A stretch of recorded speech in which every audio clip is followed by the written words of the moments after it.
You guys are always saying, "Oh, Dean, why don't you ever start on time? Oh, Dean's gonna be late again." I'm not late this time, suckers. I'm early. I'm early by like 2 minutes. You want to know why? My house?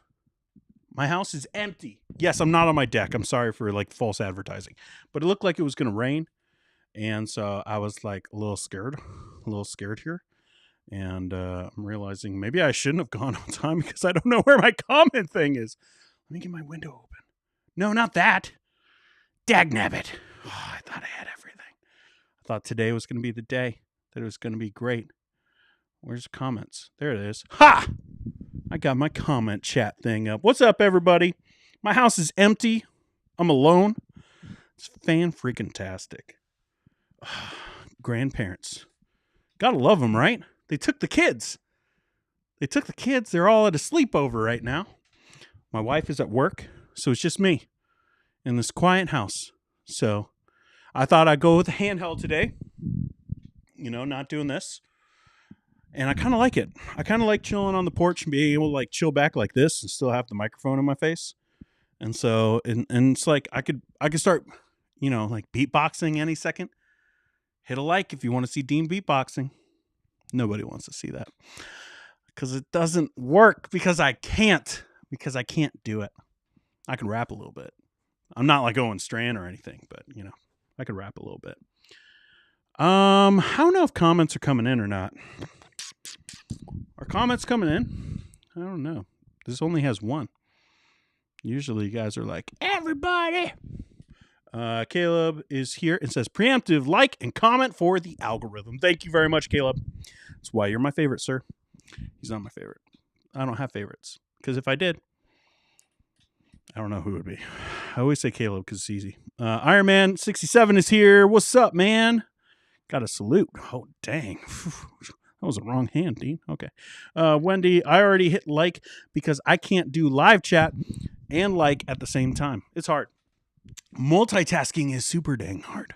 I don't know how to do it. I really don't. I've got buttons that I can press so I could be like, what's up, fam? And guys, I made, I'll show you. I can show you because this is a chill stream. We're going to get into the Barbie stuff in a minute. But like, look at my stream deck. Do you notice two buttons? Like, because I love that you can make custom little icons for things. So we got fam. Big yikes. Also, maybe my favorite one that I've added recently. No! It's just dumb. It's one of the greats. It's one of the all-time greats.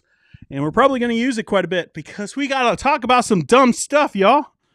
Oh, my goodness. People don't know how to watch a movie. All right? They want to view everything through their culture war lens, and everything is a fight. And apparently you can't just go and enjoy a movie without being like, what are they trying to do here? What are they going to do? They're going to take Barbie and they're going to do what? They're going to make a movie that's like positive toward women with Barbie? No. It's just dumb. It's just dumb. So we're going to take a look at a little video by a little man named Ben Shapiro. All right, I think this is maybe like the third video of Ben Shapiro that I've watched a little bit of. This one I watched the whole thing of. And we're gonna kind of walk our way through it because there are people I'll stop for a second. Just like I get it, there are people who have real issues with this movie. I think they missed a point let's just consider that for a second. There might be something that you missed in this that we're going to discuss here. But there are people who have legit criticisms of this movie. It's fine to have that. Movies are subjective. But it's another thing to be like, this is an agenda. Oh, this is the woke agenda coming for the children. For the children. And that's basically what Ben Shapiro is saying here. And he started off with talking about how this movie was marketed to 7-year-olds. And he says the reason why is because of all the trailers that were attached to this movie.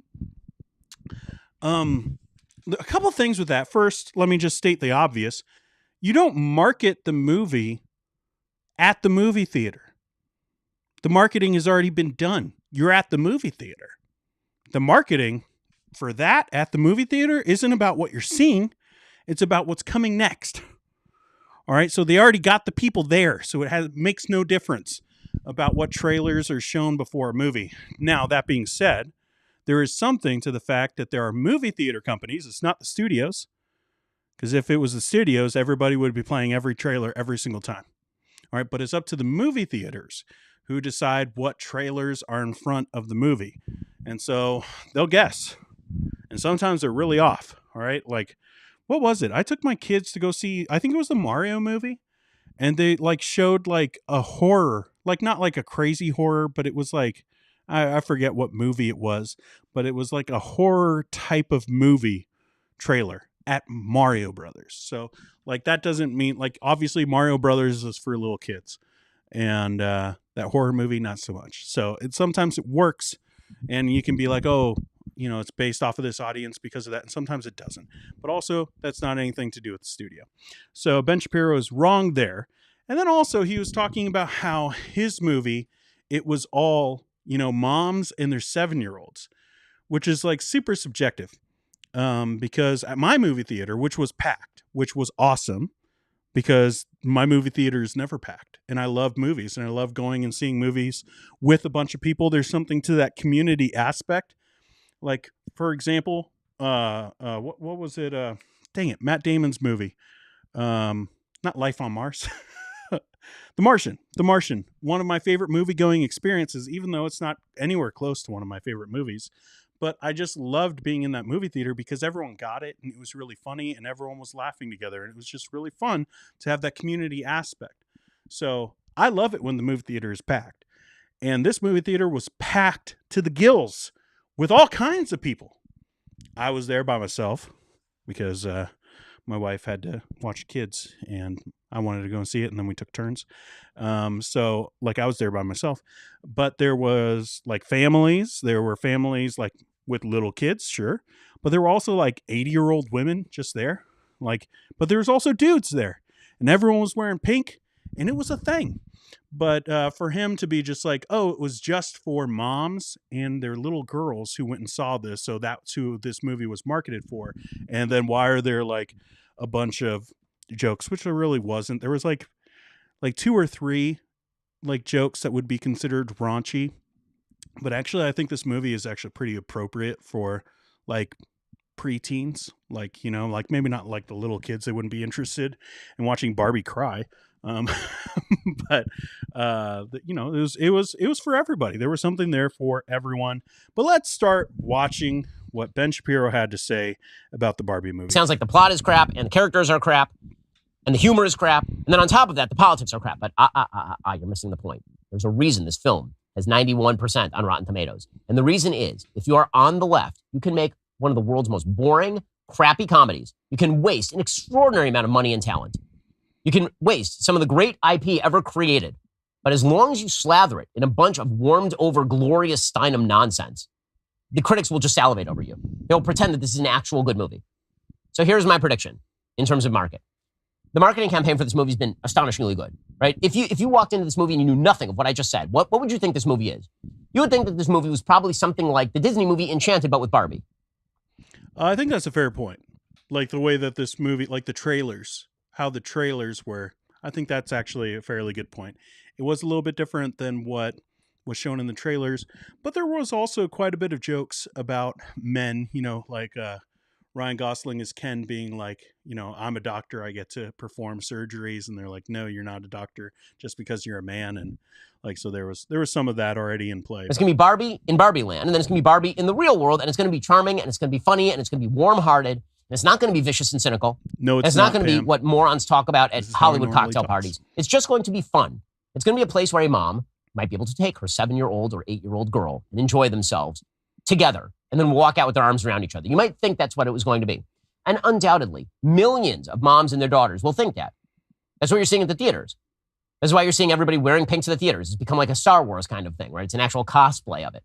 The number of moms who are going to take their daughters back to the theater week 2, good luck with that. Really, good luck with that.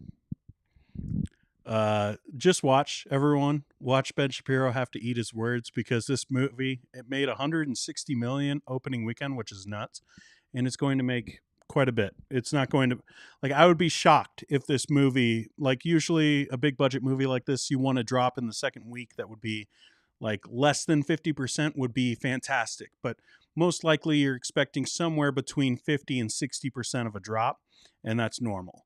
So what he's saying, it's going to fall off a cliff. No, it's not. You just wait, and he'll probably just ignore it, but he's not right. Hollywood decided to empty out its own IP. Here, they decided they were going to take a golden piece of IP and they were just going to smash it and turn it into Weird Barbie.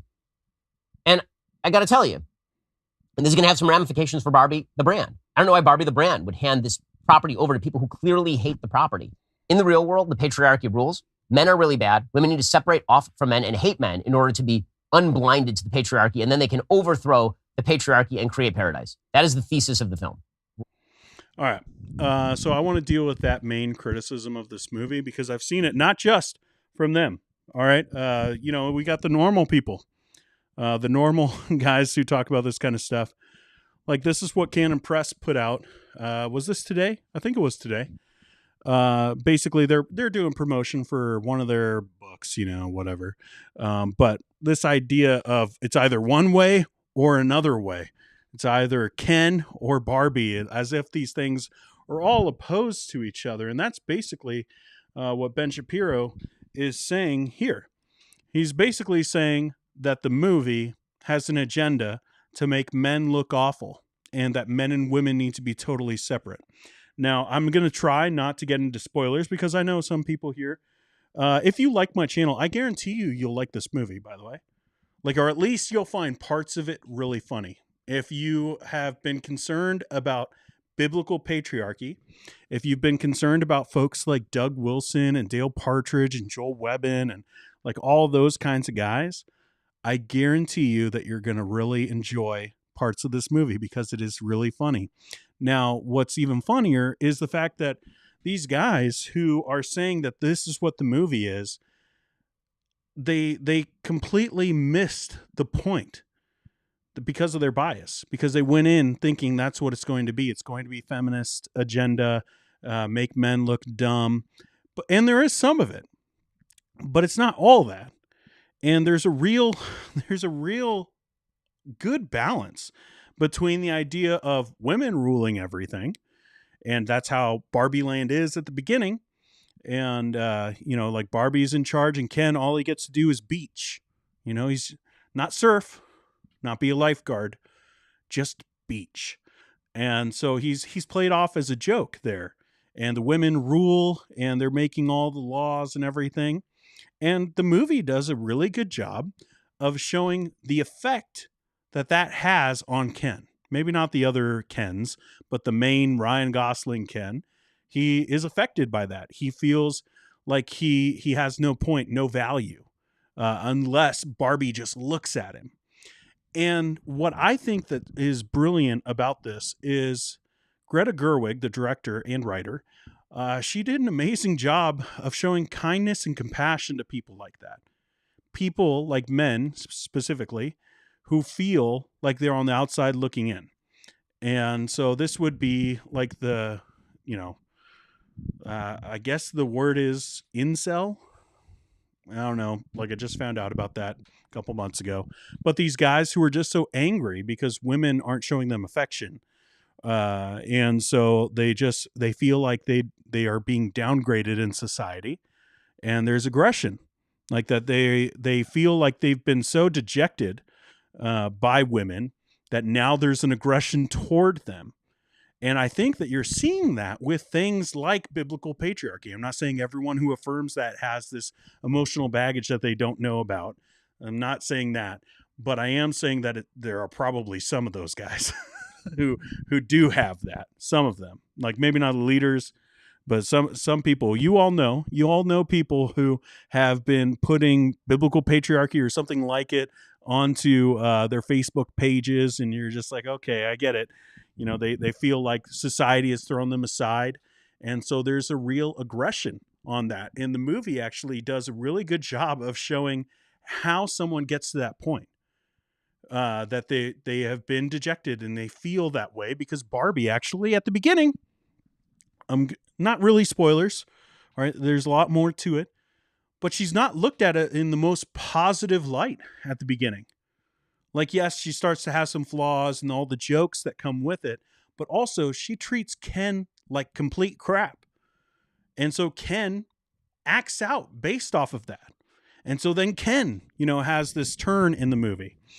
So you'll have to see the movie. I don't want to spoil it too much, but I think that the movie does a really good job of showing how someone gets to that point and showing that there's real compassion there and there's opportunity for someone to not go down that path and to not go further down that path, but to be self-satisfied, like to be able to be their own person apart from the opposite gender. And I think that's really what Greta Gerwig was trying to do. It wasn't to show that men are awful, because there are positive men in this movie. Like Will Ferrell. There's positive aspects to him. There are other characters in this movie, including some of the Kens, that are looked at as like these positive figures. And so it's not that men are awful and that women are better, or that they can't live together like Ben Shapiro is saying. It's actually that each one has their own differences. Like, actually, it's kind of surprising to me that any complementarian would come away from this movie and be like, oh, this is awful, because they actually show that there are strengths and weaknesses in both genders. But also at the same time, they probably wouldn't like the fact that each one of these individuals, there's no I don't want to spoil it, but they can exist without having to need each other, and that they don't have to, it's not like a woman is defined by what a man is not, and a man is not defined by what a woman isn't. Like, they're just people, and they're their own people. And so I just thought it'd be fun to kind of go into a little bit of what Ben Shapiro says. So let's watch the ending here. Last comment. Whenever I do film reviews like this, lengthy film reviews of movies like this, the left is always like, why are you taking this so seriously? How dare you take this so seriously? Well, because this is a movie where hundreds of millions of dollars will be expended to get people to watch it. It has a heavily political message. It is explicitly designed to divide men from women. It has these negative messages directed at kids. It is supposed to be a kids movie. It's rated PG-13. It is not marketed to PG-13. It wasn't marketed. It is marketed to PG. It is marketed to moms who are going to skip the PG-13 rating and bring their daughters there anyway. It's a culturally relevant moment, a very culturally relevant moment. And so the entire left's attempts to play the face tattoo syndrome, watch as we take a piece of children's IP and wear its skin around like a mask, like Hannibal Lecter, and we notice it, and then they're like, you noticed it? You're obviously very upset.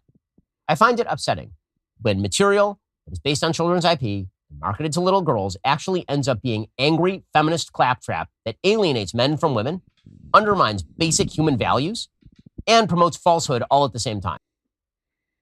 It doesn't do any of those things.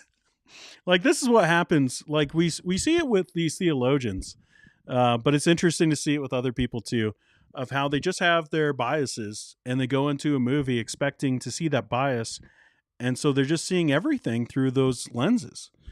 And you could argue that the other people, the other side, is doing the same thing, just the opposite. So it's impossible to see that. But I think anyone who is like a film critic in any way, which Ben Shapiro obviously isn't, even though I think it's kind of a secret passion. He has enough of those videos. I started looking at thumbnails that he just really enjoys watching, movies and reviewing them. And probably because they get a lot of clicks. So that probably is something. But he's not a film critic.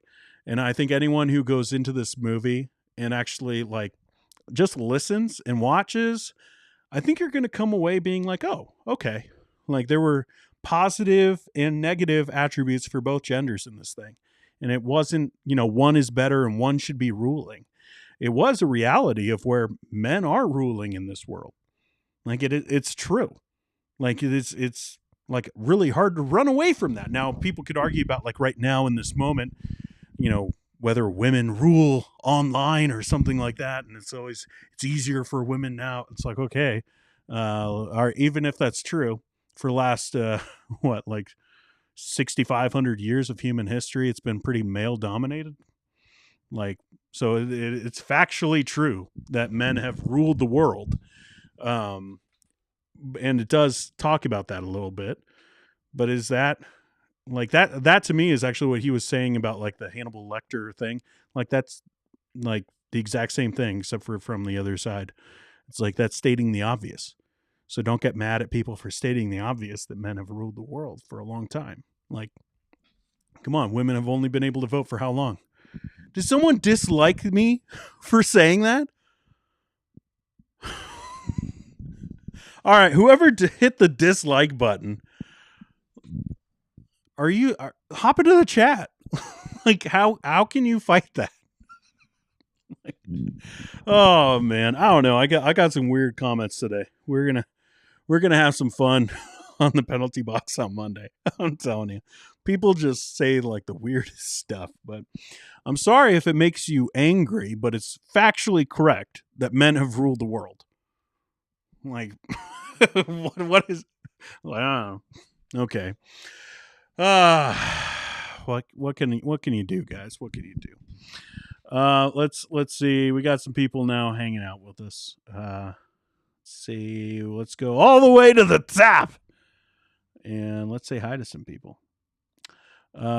David says, David Banks. I don't know if I've seen David Banks in here before. Hello to the chat. Hello to you, David. What's up, fam? Tommy is here. All that stand up you've been doing, holding the mic feels natural now. Kind of. I gotta admit, like, I get it. Like, I've seen a lot of like the youths like doing like their TikToks, and they keep on like holding the microphone, even when it's like a lapel, and they're just like holding it, and I'm like, this is the dumbest thing in the world.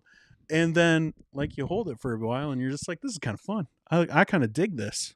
I kind of like, and I could just bring it back, and I don't have to adjust the arm, and it's just pretty cool. I need to move that out of the way. I'm gonna pay attention to that way too much. All right.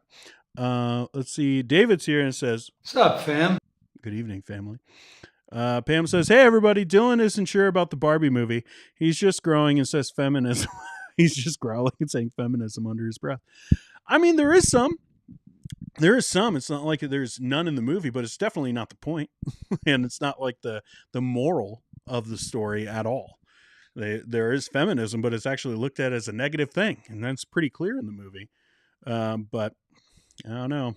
Like, if you want to talk about it, unless you're making a Christian documentary about it, I'm pretty sure everyone's just going to say it's going to be bad anyways. Heidi says, hello, made it to Alive this week. Driving home in a minute, though. Uh-oh. Well, I hope you can listen. I hope you have a safe drive.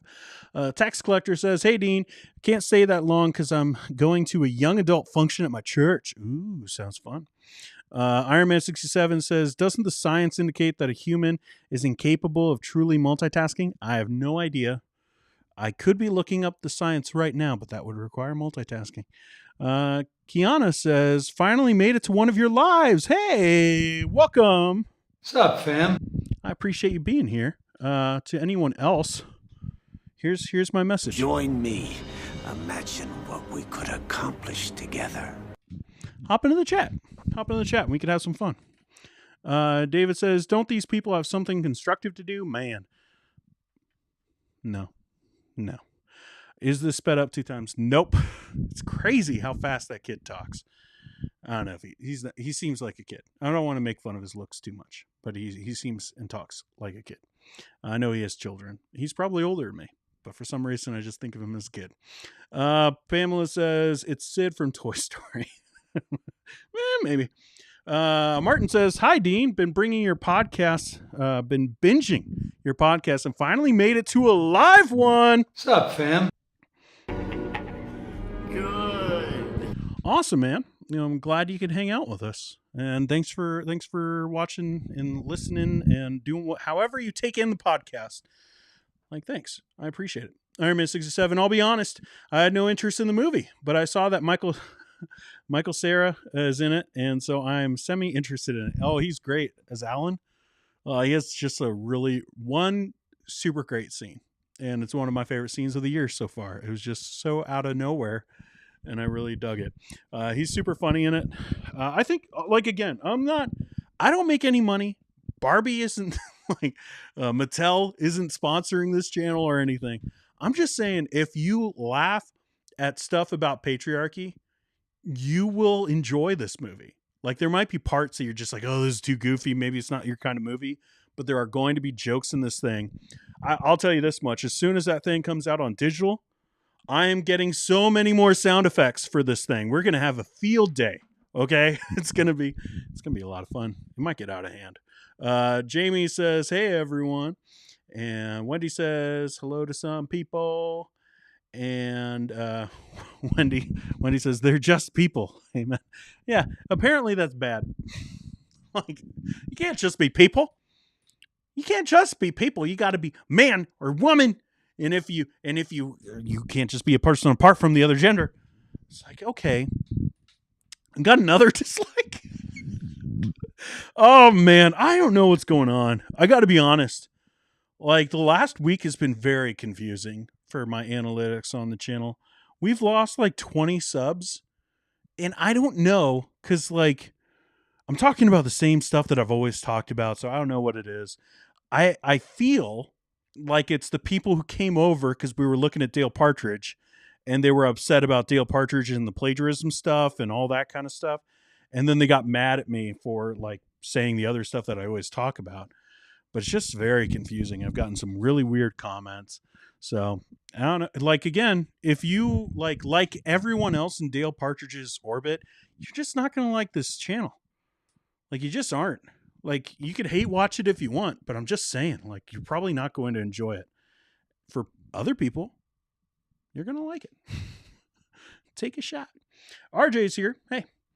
David says PG-13 should tell you not to bring your 7-year-olds though, right? Yeah.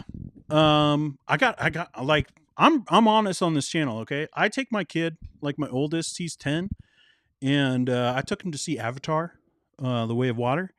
I think he can handle quite a bit, and I think I would be all right with him seeing this. I don't think that he would be interested in it because it is actually more for adults. But as far as like humor and stuff, anything that's in this movie, I think would go completely over his head, except for one cuss word that is even like there's a beeping sound as the person says it. But pretty much everything else, like, there isn't a lot in this movie. Like, unless you're like one of those people who like, they just like don't ever see any PG-13 movies, then like you're going to be like, this is too much. But like for me, it's like, I think I'd be okay with my 10-year-old seeing it. I don't think that he wants to. Like every time, because my middle son is obsessed. Like my autistic son, he's obsessed with the color pink. Everything is pink. If he's not wearing Mario or Luigi, he's wearing pink. And so he wants to see Barbie so bad, but he would be so bored because he's got its wiggles, and so he's just not going to be able to sit through it. But when it comes out on digital, I'll probably let him watch some of like the early stuff in it because he would like to see all the colors and everything. And it's perfectly fine, you weirdos who are like, oh, boy in pink, whatever. RJ says, I feel like Ben wants to live in Barbie world when Ken takes over. Spoilers! Spoilers! No! It's okay. Pam says, Ben, please take a deep breath. I'm worried about your heart health. I know. Like, it's like I said, like probably like the third time that I've watched something from him, and it's all like that. Like kind of pace, and just, I don't know how anyone just like sits and watches 30 minutes and is like, this is normal. Like, I just can't. When he says, you know, it wasn't me, I can't walk and chew gum for the disliking. They're like, hey, you know, if people don't like what they hear, they have a right to hit the dislike button. It's just funny to me how much of that I've gotten lately. It goes in waves. And it's always just interesting to me to see, like, after I talk about certain things, I gain people. Like, this is the thing. I'm convinced I could actually have a really productive YouTube channel if I just wanted to talk about, like, vanilla Christianity. It's so easy. But I'm not interested in that. And it would be disingenuous of me to do it because I have a lot of differences with the people in mainstream evangelicalism. And I'm just not interested in talking about that stuff. But it is interesting because, like, you talk about some of the stuff that are on the verge of that, like that everyone agrees on, and you get people, and then they hear you talk about like their homeboy Doug Wilson, and they're just like, dislike, dislike, dislike. And it's like, okay, like it's fair for them to do it. It's just always so interesting to me. It's like, did you not watch any of the other videos? Like, do you just sub just based off of one video? Oh no, I don't know. I hit the like, but I also shared the stream to Facebook. Oh, that's dangerous. Oh, that's real dangerous. I'm not even on Facebook. It's too dangerous for me. But I don't know. Now that we got Twitter, Twitter is X. We're going to talk about John MacArthur in a couple minutes. If anyone cares about that and they're like, what are we talking about tonight? We're going to look at a clip from John MacArthur in just a couple minutes. Jamie says probably because he acts like a kid. Well, for the Ben Shapiro stuff. RJ says he reminds me of Henny Penny and the Sky is Falling. I don't know what that is. Is that a kid's book? That's, yeah. Pam says, anyone else here that wasn't allowed to play with Barbies as a kid? Not my family. I played with Barbies for a little bit. I had 5 sisters. Okay. I was the only boy until I was 13. So yeah, I played with Barbies. I did play with G.I. Joes at the same time. They were like the G.I. Joes that I had were like the really big ones. So they were about the same size. But yeah, I bet there are lots of Christian kids who were told, no, you can't do that. Luke says, Barbie is welcoming the Ahab spirit along with Jezebel and other weird things that people say. Luke, there is a line in the movie about like a Jezebel spirit. Like it's Greta Gerwig did so much research into like patriarchy, and I'm convinced that she even like dug into like religious patriarchy and found a lot of jokes about it. So yeah, it's in there. Dean is sponsored by Mattel, confirmed. Yeah, that's how we can have such fancy stuff here on the channel, like that poster that I've had since 2014. I don't know when I got it, but it's been a long time. But all the stuff. Oh, and that gold chair that Mattel bought me. No, there's nothing there. Wendy says, Pamela, I played with Barbie and Ken all through my childhood back in the 50s and 60s. That was the thing to do. Yeah. Caleb says, if I recall correctly, Shapiro had a failed screenwriting career. Not knocking him for it, but it seems like it shapes a lot of his criticism of others. Art to come from a bitter and resentful place. Again, I could be mistaken. Yeah, there's actually, it's interesting. A lot of those guys come from that kind of a background. Like they tried to make it in Hollywood as actors, as screenwriters, some as directors, and they fell back into being a political pundit. And I'll let you be the judge about what that means about political pundits. But like, to me, it's like, that ain't good. Winsome says, I disagree with your on Mr. Shapiro's physical appearance. I think he is looking quite handsome of late. Regarding his speaking voice, though, you're right. That is definitely a Lollipop Guild accent. It's very fast. Kira says, I'm here watching and listening. I love how Barbie is cool now. When I liked Barbie, it wasn't as cool. Still need to go see it. I was at the lake. I'm just saying, like, I think there's something really cathartic about this movie. And again, it pokes fun at patriarchy. It pokes fun at, women ruling the world too. Like it pokes fun at everybody. It's just, I think it's like pretty weak for some of these guys to be like, it hates us. It's like, there's some moments in the movie that I think they're just like living out in real life. And it's just, honestly, it's kind of sad. Let's see. Iron Man says, I exclusively watch R-rated movies. A lot of Quentin Tarantino. I don't know what else is there. I don't watch any of that stuff. I wouldn't even know what it is because I'm so holy. Tax Collector says, not to sound like an extremist, but the patriarchists, particularly Ben Shapiro, give me fascist vibes. He uses the same tactics that a fascist uses to demonize others. I mean, like, I understand why you'd say that. I think that's just life now. I think that's from both sides. Like you see it, the extremes. Like I think if you're extreme in your ideology, you're just going to use that kind of tactics. And I see it from like the far right, and I see it from the far left too. Like again, I'll show you a comment on Monday. I don't want to spoil it because it's just so crazy. Um, but like people get on me about just being in the middle on certain topics, and they're just like, that just means you're on your way. Like Pam tweeted today something like, hey, if you're on X, so sorry, not Twitter, I apologize, it's X now, dumbest name ever. But on Twitter, Pam tweeted, and if you're on Twitter, that was my point. If you're on Twitter, come and find me at Dean Lentini.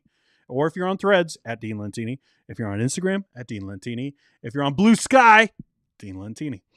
Come and hang out with me. Anyways, Pam tweeted something about how there's like hard complementarians and soft complementarians, but you don't hear that about egalitarians. And I joked that it's because they all eventually end in the lake of fire, you know. it's like that's something though that like they have all these positions about what it means to be on the right, but on the left it just means like, okay, you're a liberal, or you know, you're demon possessed, you know, like that's the like categories there. And it kind of feels that way sometimes. These people, like, they're just like, ugh, you're not a complementarian, like you don't like the name complementarian. You're dislike. What? Jamie says, is that Krusty hiding behind Iron Man? If not, my apologies. No, it's not Krusty. That's not. It's not. That is Iron Man 67. Long time supporter of the channel. Good individual. Winsome says, I disagree with, or no, I already went there. What is vanilla Christianity? Vanilla Christianity is just like straight line evangelicalism. Like just blandly Christian. The people that just go at Mike Todd and Joel Osteen, even though everyone has already gone at Mike Todd and Joel Osteen and there's like nothing new. They just say the same stuff and they build a following that way. And sometimes I'm like, yeah, good for you. And other times I'm just like, it's just boring to me. So for me, that's what I consider vanilla Christianity. It's just, there's no flavor to it. It's just like, this is the blandest Christian content. That's kind of what I mean. Iron Man says, just pull a Ruslan and talk pseudo prosperity gospel. Nope. Wendy, or what? No! It's just dumb. Wendy says, a true underdog would never unsubscribe. Dogs are always loyal. Under cats, however, would be problematic. Them cats, man. Oh, man. Cats are the worst. My kid wants one. My middle son, my autistic son, he's all about animals, and it's like intense. Like we went to the park the other day, and there was like what is up? All right, let me be real honest. I'm not gonna like. There was a kid who brought their cat to a playground. Who does that? Like, is that a normal thing? Like bringing your cat on a leash to the playground where there are literally dozens of kids because it's summer. Anyways, my kid couldn't play because he was so fascinated with the cat. And then the whole time he's crying on the way home that I want a cat, I want a cat, I want a cat, my cat. Just why the kid have to bring my cat? I don't want one. I love this kid to death. Like I do so much like to compromise with him so that he feels comfortable. And it's just like, that's one thing I'm just not going to do. We're not getting a cat. It's never going to happen. It probably will.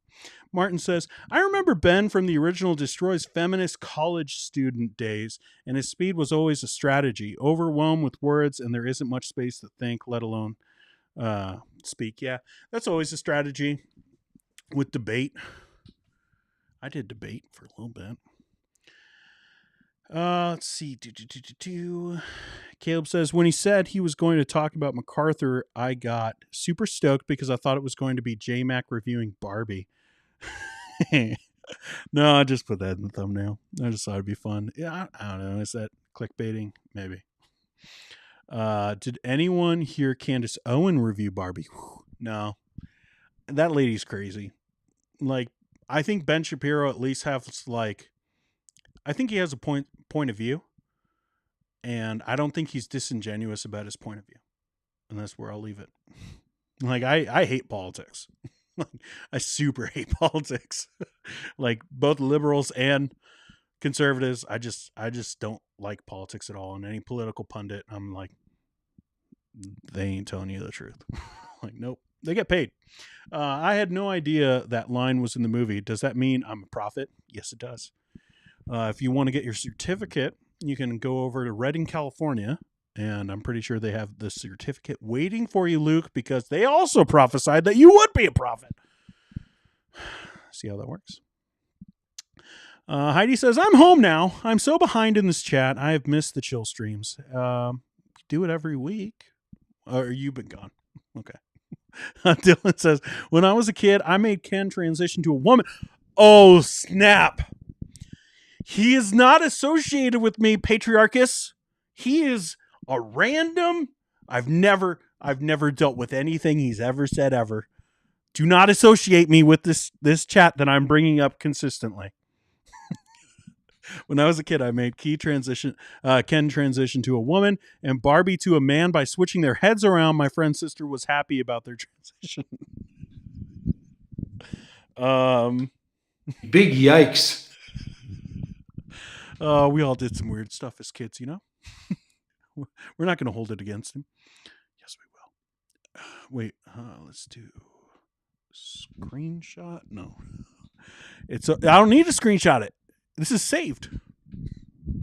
Guys, just again, for clarification, I'm going to keep chill streams up for 3 days when it's not like a topic. Like today, we're dealing with a couple topics, and we're just having fun while we do it. So it's not like we're not going to clip it out and be like, oh, Ben Shapiro, and like do a whole thing.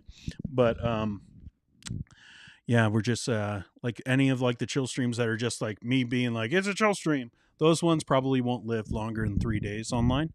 But this one I'll keep up. Like these kind of ones that have topics. Even if I lied to you about the deck. Again, it looked like it was going to rain. And I was scared about my equipment. Iron Man 67 says, X is about to be an X social media platform. Guys, I don't know if I love Twitter. I love Twitter a whole lot. And I don't know if I could be on a social media platform named X. It's literally the dumbest thing. No! It's just dumb. I just hate it. I hate it with all my being. And right now, my phone says Twitter, so I'm acting like it's Twitter.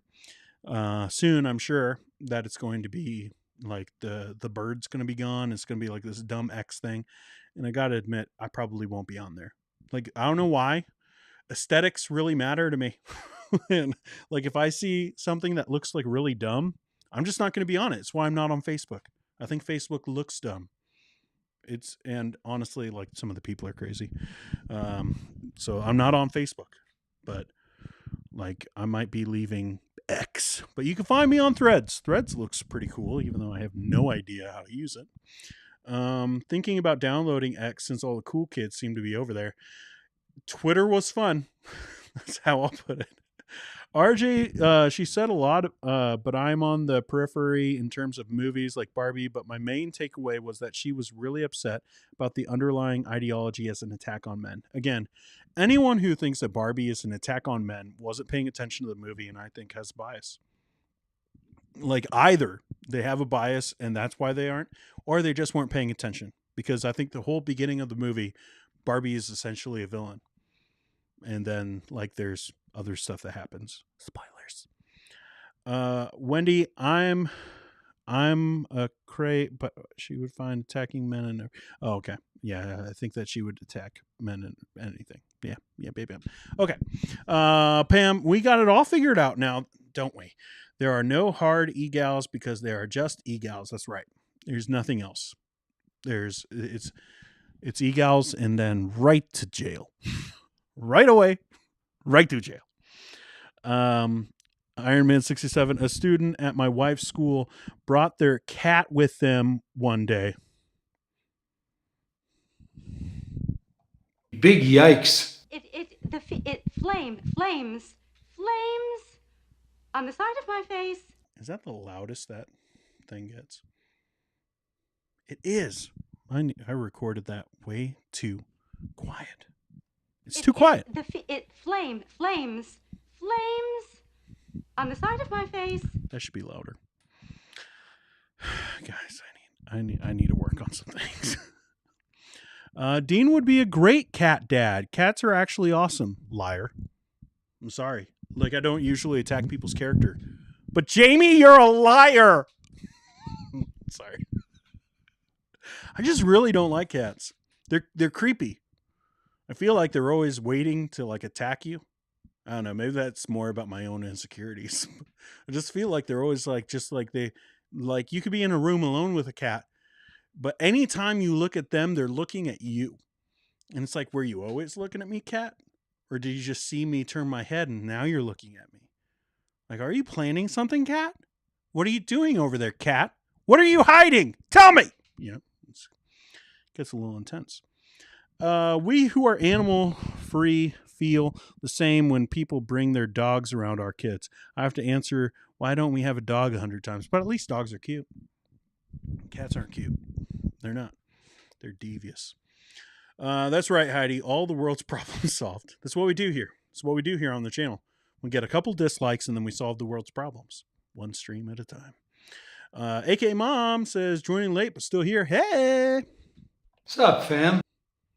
Why did all my colors change? Something happened to my stream deck. Oh, it went back. Why'd it do that, huh? I have to change it. This is what I have to do. I'm so sorry. I have to put it back on the right profile and then select it so I have all my cool buttons.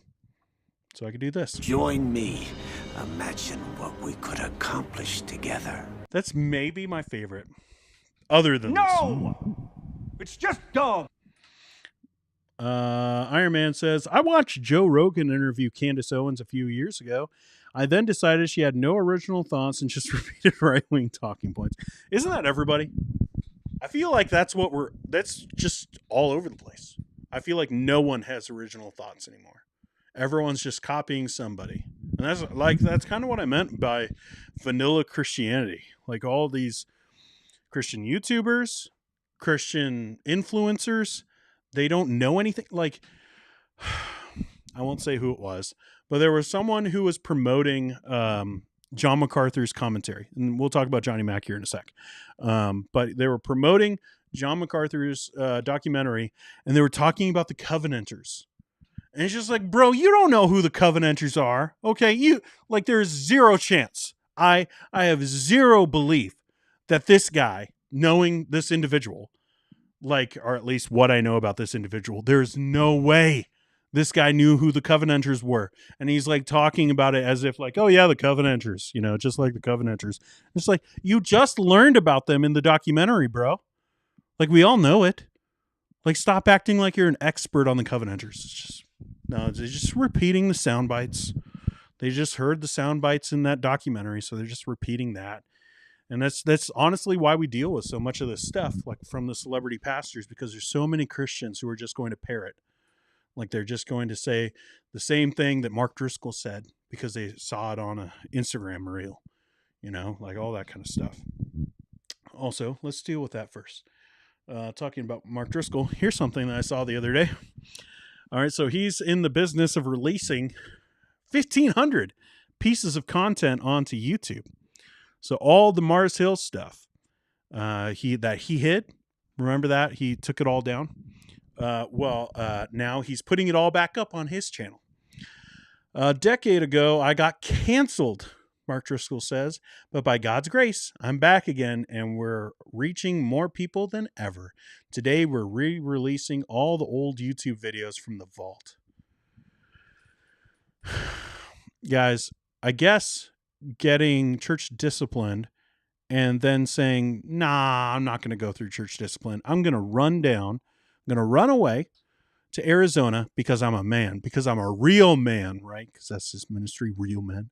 I'm going to run away to Arizona because I'm a real man, and that's getting canceled.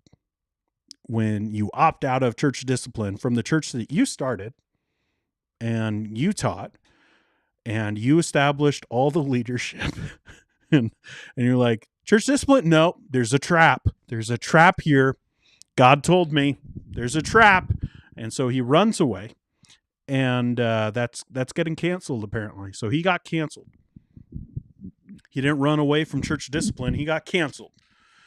Well, that's convenient. So anyone who gets church disciplined and wants to run away, you could just follow after Mark Driscoll, I guess. But yeah, I saw that and it's like, oof, I didn't mean to bring that one up. My bad. Okay, let's go back over here and let's watch this clip of John MacArthur.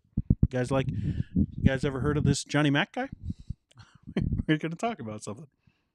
Encouraging and discouraging about the SBC issue is it's now fracturing and splitting. Context, this is Jason Whitlock's YouTube. I guess he's part of Blaze. Jason Whitlock used to write sports stuff, and now I guess he's qualified to talk about spiritual matters. He's not. I've heard a couple of different clips, and it's shocking that anyone lets him talk about these things. But, whatever. I guess everyone can.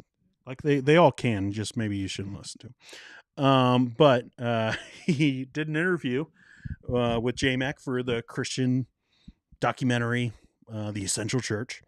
And so he was talking about Rick Warren and egalitarianism and all of that. So that's the context. He's talking about like women's role in the church, and this is where he goes with it.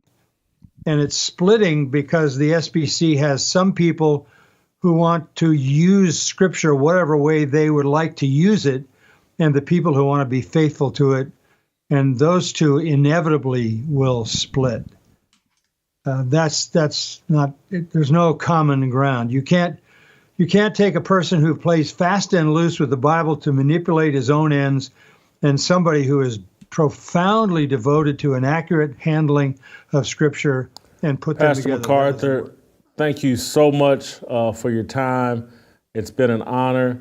Just interrupts him. I hope to make it out to California and visit. Anyways, basically what J-Mac just said there is like some of the split is going to be good. It's going to be good because, they need to get away from these other churches who are egalitarian. I just don't like it when people are saying like, oh, this split that's going to happen is a good thing. Like, come on. And then he was also talking about women and how like women are all dominating in society. And like, you can go and watch, like, you don't have to, but it was just more craziness, more stuff. It's just, I don't know. Maybe we'll deal with a little bit more of it on Monday, but what are threads? Well, it's what clothes are made of. It's an app. It's this app. And Caleb wants to know. Whoa, I'm not going to ban *123 eCam. Didn't mean to hit that. But Caleb wants to know my thoughts about the logo, because I do care about logos. Be on the lookout for some logo changes here on the channel. I can't help myself. I try to stop, and then I just start looking at things, and like today was one of those days. I looked at my channel and I was like, everything looks awful. And it's just, I want to change my thumbnails. I want to change my logo. I want to change everything. I'm not going to. It's just like one of those days. Like, I go through these phases where I'm like, nothing is working. But it's working. This logo sucks. Caleb, to answer your question, this logo sucks mostly because the name of it is Threads, but what do you see there? It's an @ symbol. So it starts with an A. Like, it's not cool. Like, I get what they're doing. They're trying to be like, oh, you can respond to people. But it's not a T. Like, it should be a T. The title is Threads. So they should use T in there instead of A. And I think people would still get it. They'd still understand the concept because it would be going in like this. But I don't. I mean, is it hidden? looking at it, there's no T in here. And I think, like, for such a unique name as Threads, that you shouldn't have an @ symbol as like your logo for it. So for me, I don't like it. If it was like, I don't know what the name would be, but if it started with an A, I think it would be a little bit more clever. Like the design of it itself, I don't mind. It's not that. This guy, a soundboard suggestion would be Jim Carrey from The Grinch going, the insolence, the audacity, the unmitigated gall. That would require me liking The Grinch. I don't. I hate that movie. I hate the story. It's not just Jim Carrey. I love Jim Carrey. But The Grinch. I do not like The Grinch at all. I think it's one of the worst Christmas stories of all time. Harsh, I know. I know I'm in the minority. Luke says, I would rather see a cat on a leash than a dog in a stroller. Oh, man. That's quite the conundrum you just put there. That's a hard one. I think I'd rather see a dog in a stroller, because at the end of the day, it's a dog. It's a cat still. You're just projecting. Yep, pretty much. All right, I'm heading out, y'all. Can't wait for the penalty box on Monday. Oh, yes, it's going to be great. Pam says, be nice to Jamie. It's okay, Jamie. We are here for you. Are we, though? She likes cats. I did. I listened to a couple songs the other day when I was driving to the grocery store. That is a true story. And yeah, it was pretty good. I liked it. I don't think it's like life-changing. Sorry, Lukewarm No More. If you're like, this should have changed your entire life. It didn't. Maybe on second hearing. I'll listen to some more. Like, I added a couple songs onto a playlist. I make playlists for seasons. And right now I'm working through my summer playlists, and there's a few. Stavesacker? I don't know. I still don't know how to say it. I know you put in there, like, how it's supposed to be said, but like, I'm supposed to remember that. Have a good weekend, everyone. Saying bye to Tax Collector. Cats are basically owls with a tail, fangs, and no wings. Such wisdom. Let's think about this for a sec. Cats are basically owls with the tail, fangs, and no wings. That checks out. The math checks out. Yeah. But, you know. Well, that's just like your opinion, man. Wendy says the colors change in the stream deck had to be fixed because there is a cat lurking in the basement. That's the scariest thing I've ever heard in my life, Wendy. What am I supposed to do? I don't know. There better not be. If I shared my opinion about dogs, I might lose friends in the chat. Oh, snap. Heidi kicks puppies. That's the only thing that could ever mean. Dylan, but cats can fly. Dylan, but cats can fly if necessary. Can they? Don't tell me that. It sounds like bats. I like the underdogs, but the animals are overrated. I like that one. That was pretty good. Pam says, trade the Flames soundbite with, I award you no points. Oh, we can do that. I award you no points, and may God have mercy on your soul. I just have to go deeper into I've got all kinds of files in this thing now of different sound bites. I got this one. Dishonor on your whole family. Make a note of this. Dishonor on you. Dishonor on your cow. I love all those. And of course, the classic. Get that coming out of my face! Jamie says, I love dogs, just other people's dogs. It's not normal to be that happy and excited all the time. I can see that. Jesus save us. Wendy says, I'm not feeling well enough for Mark Driscoll and John MacArthur in the same chill stream. Canceled. They keep using that word. I don't think that means what they think it means. Peanut. Anybody want a peanut? Miss Wendy, none of us are well enough for that. Yeah. Sorry I did that to you guys. That's on me. Okay? Like, my bad. Boy, that escalated quickly. I mean, that really got out of hand fast. That one's really quiet, too. Why is that quiet? Dang it. Oh, well. We all make mistakes. I was going to say we all make regrets. It's like, nope, that's a mistake. and a regret all at once. When will J-Mac realize he is playing the same game he is accusing ex-evangelicals of doing? Probably never. Probably never at this point. But is it better than the X logo? It's a font. It's a font. It is literally just a font. He didn't change anything. It is a font. The X logo that Elon Musk has for Twitter, it's a font. A $30 font. And he took X from it. And he's like, this is my logo. You got to imagine that there's probably someone who's been working on an X logo for such a long time and then just got ticked that their boss was like, I'm going to use this font. It's like, that could have been like his magnum opus, you know, like for the design world, that's insane to be like, oh, I designed this logo that's used by millions. And it's like, I'm just going to use the font. It's so demeaning. Your critique of their icon is, I don't know. What is it? What is it? We got some talking back. Jamie, probably I should start a pot meat kettle blog or podcast. You should. Everyone should. Guys, I'm really like, if you have an idea, just get going on it. You want to start a podcast? Start a podcast. You never know what will happen. I started this podcast called Theo Live, and I had 4 people watching for about 10 episodes. And then after that, I had maybe 3 people watching. And then next thing you know, we have a little community here. You never know what's going to happen. Pam says, I won't join Threads because I will never give Zuckerberg more power over my life. And also Threads isn't original because it's literally what we call a bunch of tweets. Sorry, not sorry. Hashtag sorry, not sorry. Yeah, I don't know. I will say this. Zuckerberg, I think, has done a better job than others. Like keeping, like I know like there's debates about like leaks of information and stuff like that. And selling information to companies. But you got to realize everyone does that. Like literally everybody. Even, some of these newsletters that we signed up for way back in the day. Guys, Mark Driscoll sold my email. You guys remember the resurgence and their newsletter email?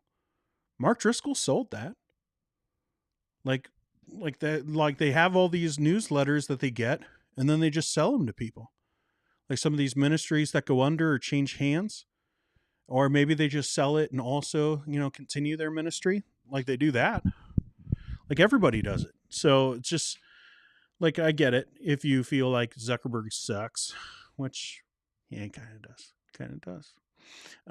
But I'm just, nah. I'll be on Threads. I don't know. I really like this blue sky thing. If you can get on. Like it took me a long time. I had to, my buddy Keith Meyer, who's done some of the SBC stuff. He was on the camera. He's famous for like 5 seconds. He was actually next to Rick Warren as he was giving his speech and got his mic cut off. But he let me in on Blue Sky, but it's kind of hard to get in right now because it's a long waiting list. And then like they only give you like a couple invites. But I really like the app so far, but nobody's on there yet. So like, I mean, like there are a few people I know from Twitter on there, but it's not the same. Wendy says, dogs, I miss Heidi's rabbits. Maybe we who hop into the chat should be under rabbits. Nope. We're under dogs. Until I come up with a better logo and name. No, I'm just kidding. Dylan says, Jamie Lynn, that is a good point. Our cat has gone flying many times. Okay. Caleb says, regarding a cat being in the basement, I can't be the only one that when Dean said, I'm home all by myself, thought, yep, this is turning into a real life horror movie. Oh, dang. We could do one of those movies. Like, have you guys seen, the new one is Missing. But there was the other one with the guy from Star Trek, John Cho. What was that one called? It was like all on screen, and it was like this girl goes missing, and the dad has to find her, but all we see are like the computer screen, Skypes, and FaceTimes, and like the webcam, and like that's the whole movie. I thought that was super clever. Maybe we do. Maybe that's our next sponsor for the next fundraiser. We make a little horror movie all on one screen. Iron Man 67 says, I freaking love Mushu. The dishonor line is the best line in the whole dang movie. It's pretty great. We're still here for it. Dylan says, hey, Dino, do you enjoy indulging in the brand Demon Hunter? In the band, not brand. I run a grader, and I have been listening to those dudes all summer. I used to listen to Demon Hunter. 1,000 Apologies was probably my favorite song because, a good Christian kid, so it had Jesus in it. But yeah, Ethan Luck was in that band, right? Ethan Luck was a pretty cool dude. Like, he went from like every band. He went from Demon Hunter to OC Supertones to Reliant K. That was a big switch. He also had his own band. What was that called? I don't know. It was like kind of like Dropkick Murphys. He did some of that kind of sound all on his own. There was an album from Goatee Records, My Other Band, and it has some pretty cool music from some of these more popular Christian bands that they had like little projects on the side. Matt Thiessen and the Earthquakes or something like that. And what was another one? Lead singer of Audio Adrenaline did one. Bleach, like the guys from Bleach, had another project. It was pretty cool.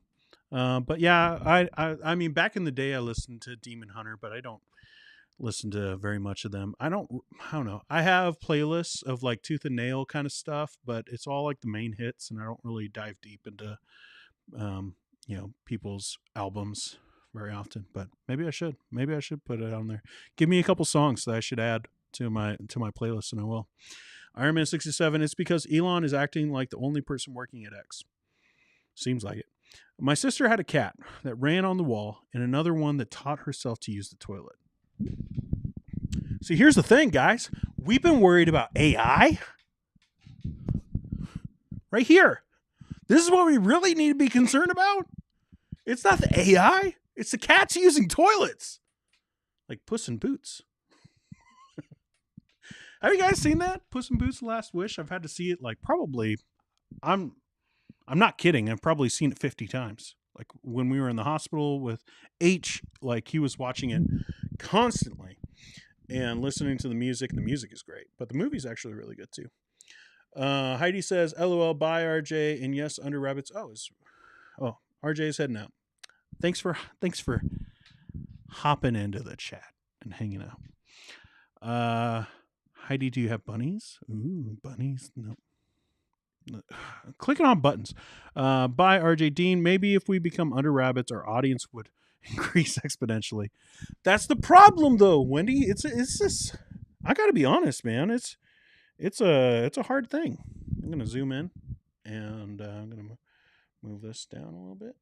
I'm gonna go right here, so I can just lean back and talk. Yeah, it's a hard thing. I don't know. Some days I'm like, I really want to grow this channel. And other days, like I get comments and I'm like, I really want to shut this thing down. Like, not like as in stop. It's more of just like lock in the people that we have. And we can just hang out. And I don't really care if we add more. But then again, I just always think about like, there are still people who are out there every day. I get more subs, 2 or 3 others. And every once in a while, someone who comes in the chat and they're just like, I thought I was the only one. I thought I was the only one who were not taking, like, still Christians, like they haven't deconstructed in the way that they're like outside the camp, but they're like looking at Christianity and they have like a lot of real questions, and like people are being real mean about their questions. And then, also concerned about like the patriarchy guys and Doug Wilson's influence. And every day there are people like that. So, but every once in a while, I'm just like, let's all just leave. Let's just go to like a private server and we can hang out and talk about these things, but then we wouldn't be able to have any of those other people. So like, I want the channel to grow, but every once in a while, it's just these people that come in and they like, I know that they're probably thinking that it's going to be like every other Christian channel, and they're just shocked that it isn't. But it's just so frustrating to be accused all the time of some of the stuff. And like some of it I show you guys, some of it I don't, because it's just like really discouraging, to be honest. Like, I mean, I really get accused of all kinds of stuff. And then as an introvert, like it's like I just have way too much stimulus of just like, I mean, there are people who want me to answer like, and like if that's how you live your life, cool. And if that doesn't zap you of all your energy, awesome. But like for me, when I get like these like 8-paragraph long comments, even though I got a rule on the channel, like don't leave a long comment because I'll ignore you, I do still feel like I should be answering some of those things. But they're just like, you have to read all of this. It's just like, I can't read that. Like, it just takes too much out of me. So some days I'm just like, let's get out of here. But I'm not going anywhere. Heidi says, no, I don't have bunnies. I had 2 as a kid and they bite so hard. They're stinky. I will say that. Like, I know some people with bunnies and like, sure, they're cute looking. But they're very stinky. Guys, let's all pool our money and send Dean a cat. Don't you dare. Oh my goodness. I will burn this channel to the ground if you send me a cat. Oh my goodness. Also, how do you know where I live? How do you know my address? I get very concerned about my personal information. Dylan, our band got approached by Tooth and Nail to send them a demo. Oh, that's rad. I'm so mad. I never went to like the home office. It was in Seattle. It's on all like the address for Tooth and Nail is all on like their CDs. It's even on. No, it's not on this one. The penalty box. But like some of their CDs even have their address on it. Yeah, I never went. It was in downtown Seattle. I knew exactly where it was. And I never went and hung out, and I regret that because I should have, because it was at the height of some things. But that's really cool, Dylan. Cats won't take over the world. They already did. We didn't domesticate them. They domesticated themselves. Evolution. Hello. No one gets that. Oh, Zoolander. I need to have that in here of Owen Wilson. It's one of my favorite moments. Hello. So good. Question, Dean. What are your favorite chick flicks? I watch a lot of chick flicks. Again, don't come at me. I had 5 sisters, okay? We watched a lot of chick flicks, and I liked them. Let's see. BBC Pride and Prejudice. Like, that's for dang sure. Colin Firth. If that counts as a chick flick. It's a series, but some other ones. While You Were Sleeping, even though it's creepy as heck when you think about it. They're still kind of cute. Just Like Heaven is an underrated one. 13 Going on 30. Now I'm gonna get all the Theo bros being like, what are you talking about? Of course he would like Barbie. Look, hear him. I think I have a list on my Letterboxd. I'm gonna pull it up. I love that I have I've made lists about basically everything in Letterboxd, and I like looking at them. Let's see. I have it. Here we go. Okay, so here's some that I have. This is my top 10. Number 10, Music and Lyrics with Hugh Grant and Drew Barrymore. I think it's really funny. And that song, Pop Goes My Heart. Like, it's pretty great. The Big Sick with Camille and Johnny. I thought that was pretty good.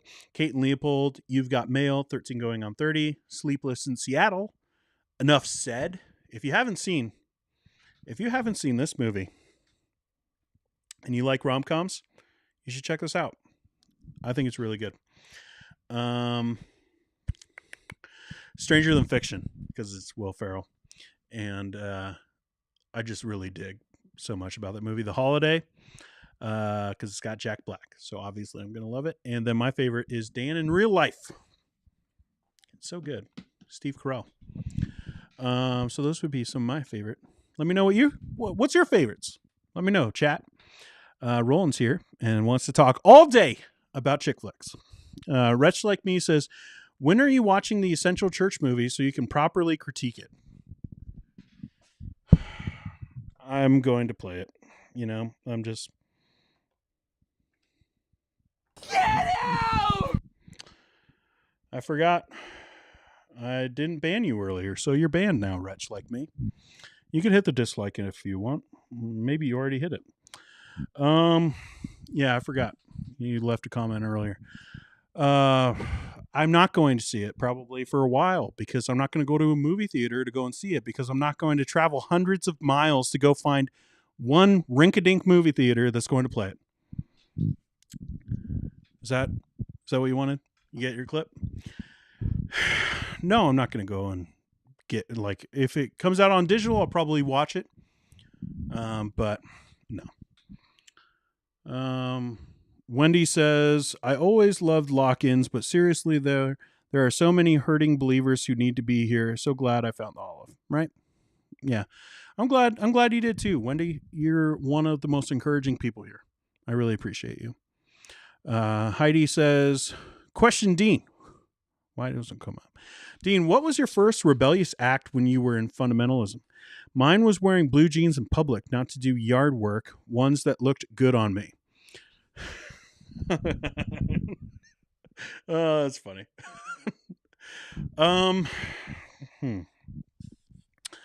What was my first? I don't know. I got honestly, looking back, I was a fake, man. I knew what they thought, and in some ways I did think similarly, but I never bought into the clothes and the music and the movies stuff. One of the most rebellious I remember as a kid was hiding, Without a Paddle, the comedy. Me and my buddy Micah, we were watching it. And but my dad would come down and we'd be like, oh, we're just talking, turn the TV off real fast, because I knew I wasn't allowed to, but yeah, it's probably stuff like that. I don't know, I just never bought into it, except for in weird ways. I've talked about that a few times where that kind of thinking, it does affect you even if you think it's not. It's just this subconscious thing where it kind of just soaks into your brain and you just start viewing people through that lens, and it's very judgmental, and it's you police people. And even if you're I don't firmly hold to all these different cultural aspects of fundamentalism, you still are in a way. So probably sneaking out and yeah, I won't get into some of the stuff that I did as a teenager. But yeah, probably stuff like that, or music, listening to secular music on my radio. And then as soon as my parents would come in, putting in Reliant K, stuff like that would probably be what it was. But as far as I'm trying to think of actual ones I could think for myself, college years and stuff. Probably be when I went to Bible college and I kept my iPod, and then I was just hiding my iPod. iPod was brand spanking new, so no one knew what it was. And so just be walking around town in Owatonna, Minnesota, listening to my iPod, and it had all kinds of music that was not approved. Not approved. Krusty Mac is here. Hey, I'm here really late. We're glad you're here, man. Boo on the haters, yeah.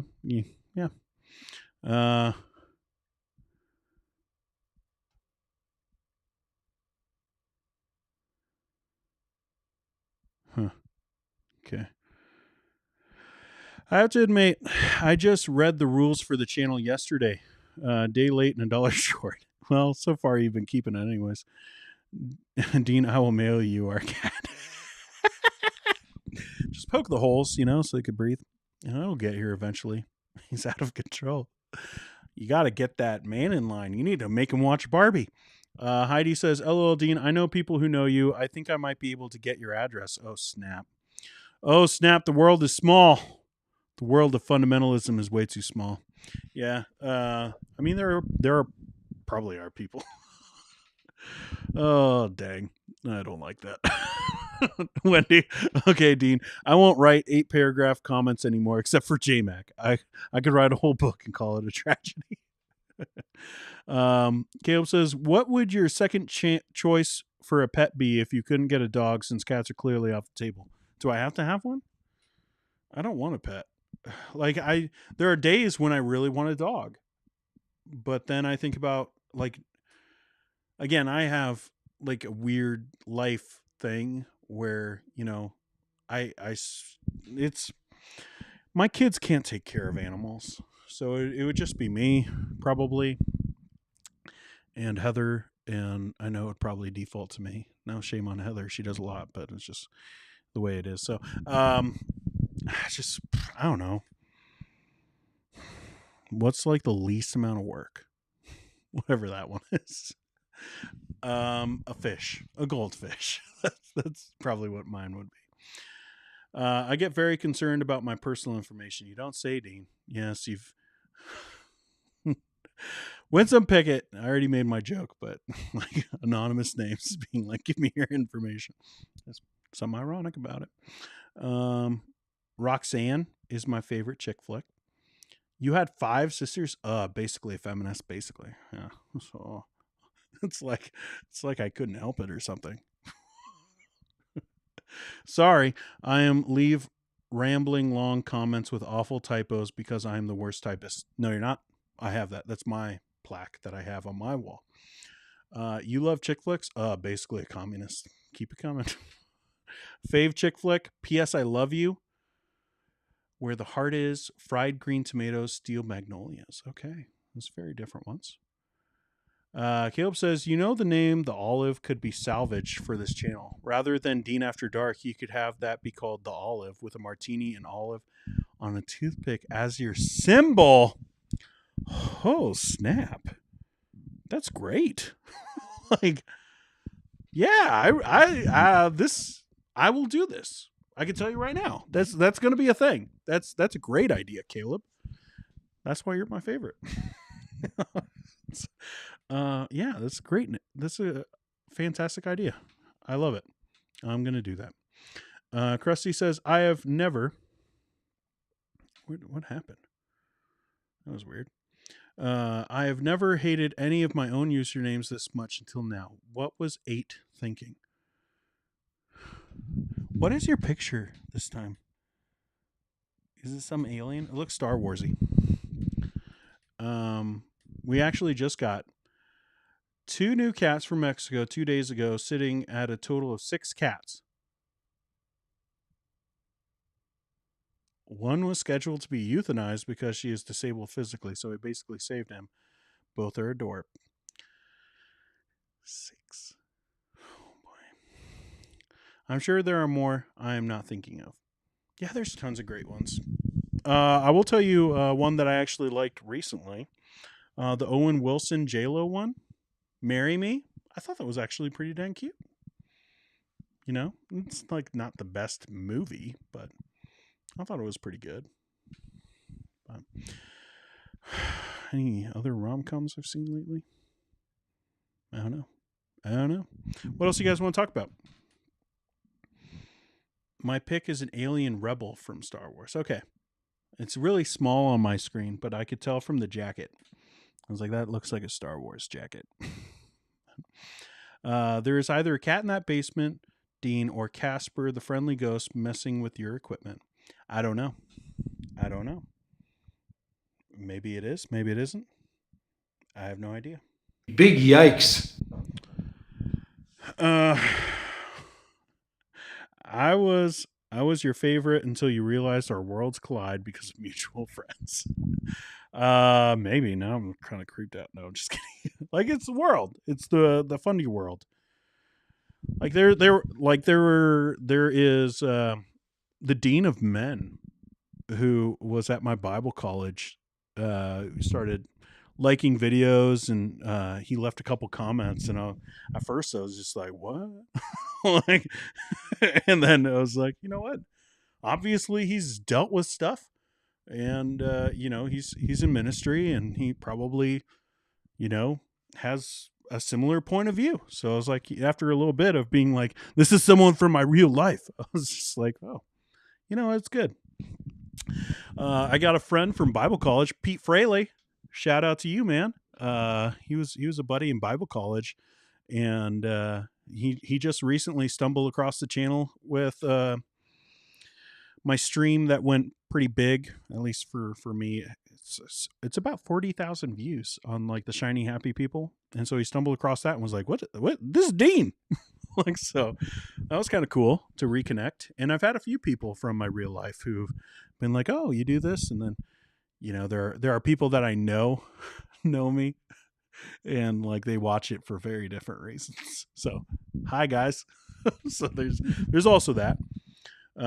Like, not that they have influence or anything. It's just like they're from the past and they're very like, what is he gonna say this time? Like that kind of stuff.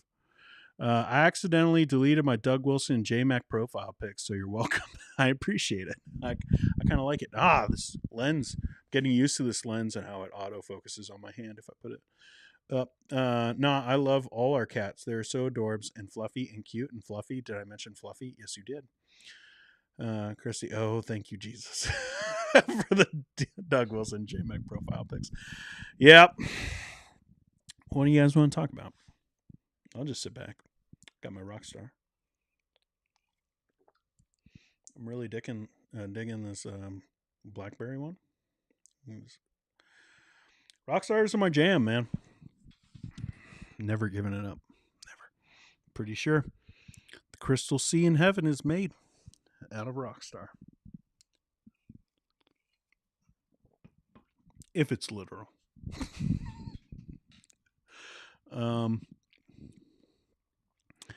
Can we be done with cat stuff?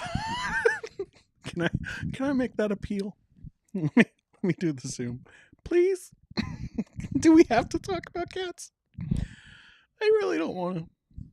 I'd really rather not. What else can we talk about? I have nothing going on. I mean, I could rant about things. You guys want to hear me rant about random stuff? I have no idea. Maybe I should have come up with some more stuff. I'm running out. Throw in some questions if you got them. Like, be nice. But if you got a question, now's your time. Because I got nothing else to talk about. And we'll go short. I got no one here. I'll take 45. I'll go watch Foundation. I could rant about Foundation. You guys watch that? Foundation on Apple TV. Very much a fan of sci-fi in general. Big fan of the first season of Foundation. But so far in this second season, I have never seen a show go from so good to so bad so fast. Like, it's just shocking. Shocking how bad season 2 is. But you know what? I'm going to watch every dang episode. So that's on me. That's no one else's fault. That's just me. I'm going to come back here. I'm going to bring in some stuff. I'm going to move things. I'm going to get comfy. And we're just going to hang out. And is this going to be in the shot? Not if I do it that way. What is Underdog doing there? This is an Underdog theology. Come on, Dean. What are you, a rookie at streaming? There are people who ask me questions about streaming. I don't know why. Because I have a stream deck. People are like, oh. What's up, fam? That's fancy. I don't know what I'm doing. Here's what I'm going to do. I'm going to come over here.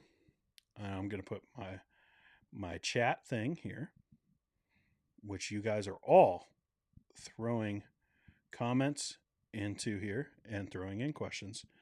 I'm going to come here and I'm going to make this so much bigger. And that way I can read it properly. And we're just going to sit back here. And we're going to just hang out. I need to bring this even closer. Keep that out of the shot. I know it doesn't matter, but it kind of does for me. Let's see. Krusty says, and guys, please call me slightly reformed. I can't stand Krusty anymore. And yes, I know I brought it on myself. No. Nope. You got to deal with the consequences of your own actions, Krusty. We're just going to do that now. I'll try to remember slightly reformed. You are really what now? Thank goodness that wasn't a Fresca can. I think I've had Fresca maybe like 3 times in my life. I'm not 80 years old. Like I don't know anyone who drinks Fresca. No, my mother-in-law. So I'll leave it at that. She's a great person. Question: do you have a favorite parenting book? I am the wrong person to ask that.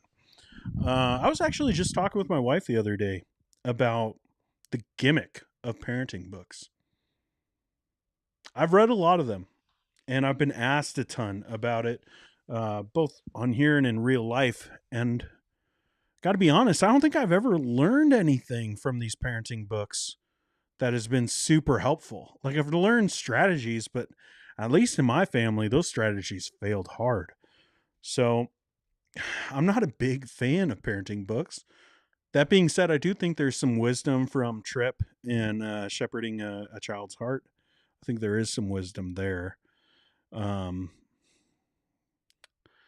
a book on raising boys. Yes, I know. It's not like, ooh, patriarchy factory. But there's a book called King Me. And I know Kings now has like a different meaning than it did when this book was written. But I thought that was pretty good for raising boys. But honestly, a lot of these books that come out, they're all the same. And honestly, I think like they put too much focus on if you just do this and this and this, your kid's going to be perfect. And like, that's never the truth. And a lot of times those things just don't work. And what works for someone else might not work for another family.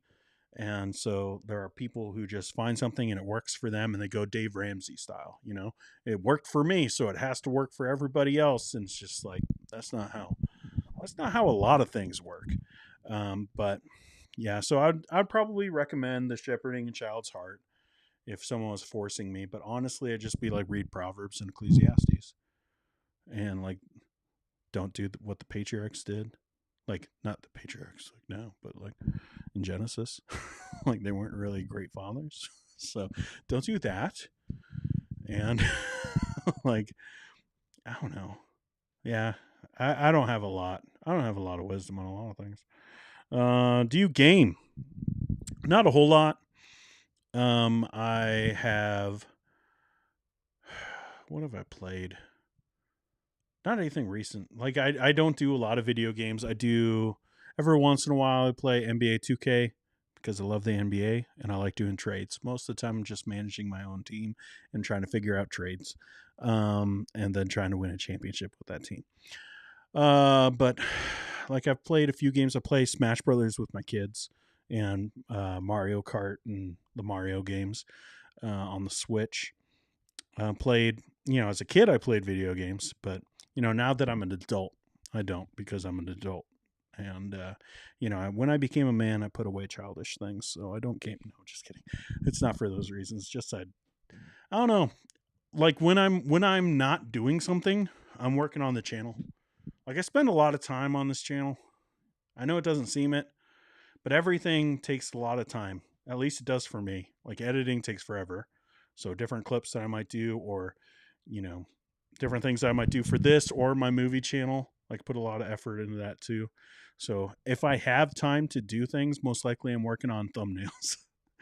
And again, this weekend I'm like, I need to fix all my thumbnails. So I don't do a lot of gaming, but not because I have some kind of thing where I'm like, it's bad. Krusty said, Slightly Reformed says, guys, I hate to break it to y'all. My cat is named Fresca, and no, it wasn't because of J-Mac. It's a sad coincidence. See, but like, I feel like Fresca is actually like a good name for a cat. Like, because Fresca sucks. No, just kidding. I'm sorry.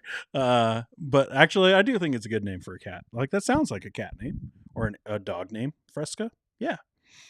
It's funny you mentioned Foundation. I have the entire novel saga from Asimov. Asimov? How do you say his name? The original source material is so different. I've read a little bit of it, but I haven't read like the whole series. Same thing for Dune. Like, I read the first book and then like just kind of went through Wikipedia for the other ones. So that's kind of like that. Winsome says, Dean, how are you liking your new microphone? It is not a new microphone. This is my first XLR microphone that I bought for the channel way back in the day. But it does give me some flexibility. Like, I will admit, like, there's something nice about just being able to hold this microphone and sit back here and just kind of chill. And I like doing that on the deck, but it's raining. It is raining now, so I'm glad I didn't go outside. Like, it takes a little bit of work to get going out there and hooking everything up properly. So I'm glad I didn't try it and then be like, oh, we'll be right back. You know, Fresca the cat. Why did it go away? Fresca the cat is John MacArthur in disguise. Krusty, sorry. Dylan says, who would win in a fight, J-Mac or the Hulk? Choose wisely. Well, J-Mac, because he has the word of God. No. Hulk, because it's Hulk. And J-Mac is, 83-year-old man? So, sorry. Krusty says, Pamela Graham, you best watch yourself, young lady. LOLOL. Is that a threat? Banned. No, I'm just kidding. We only banned one person so far. Wendy says, it sounds like you are using an Etch-a-Sketch sometimes. For real? Is the sound bad? Like, is it... Does it do anything? It sounds pretty good. It sounds pretty good in my ears. Oh, now I'm going to be thinking about that. Crap. What are your requirements for people who will follow, recommend? For people you will follow, recommend? I don't know. What are my requirements?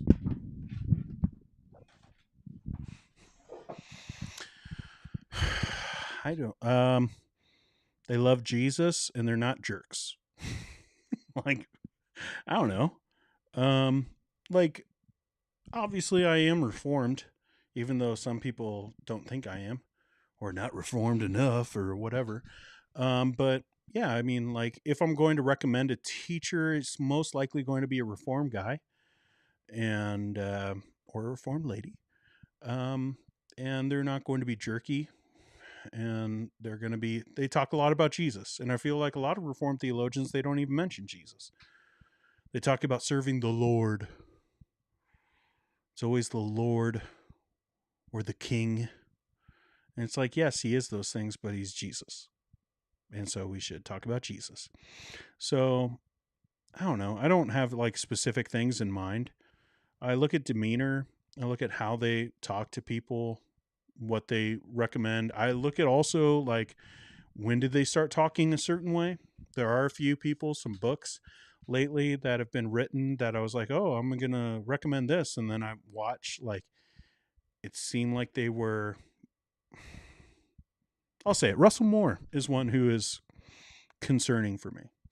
Like, he's left the SBC and everything, but now he's writing a book about how, it's a come to Jesus moment for evangelicalism. And it's like, okay, but also you were like a huge part of this machine like 2 years ago, you seem like you were okay with a lot of things a couple years ago. So why the sudden change? Just because you got a lot of feedback for being honest about Donald Trump?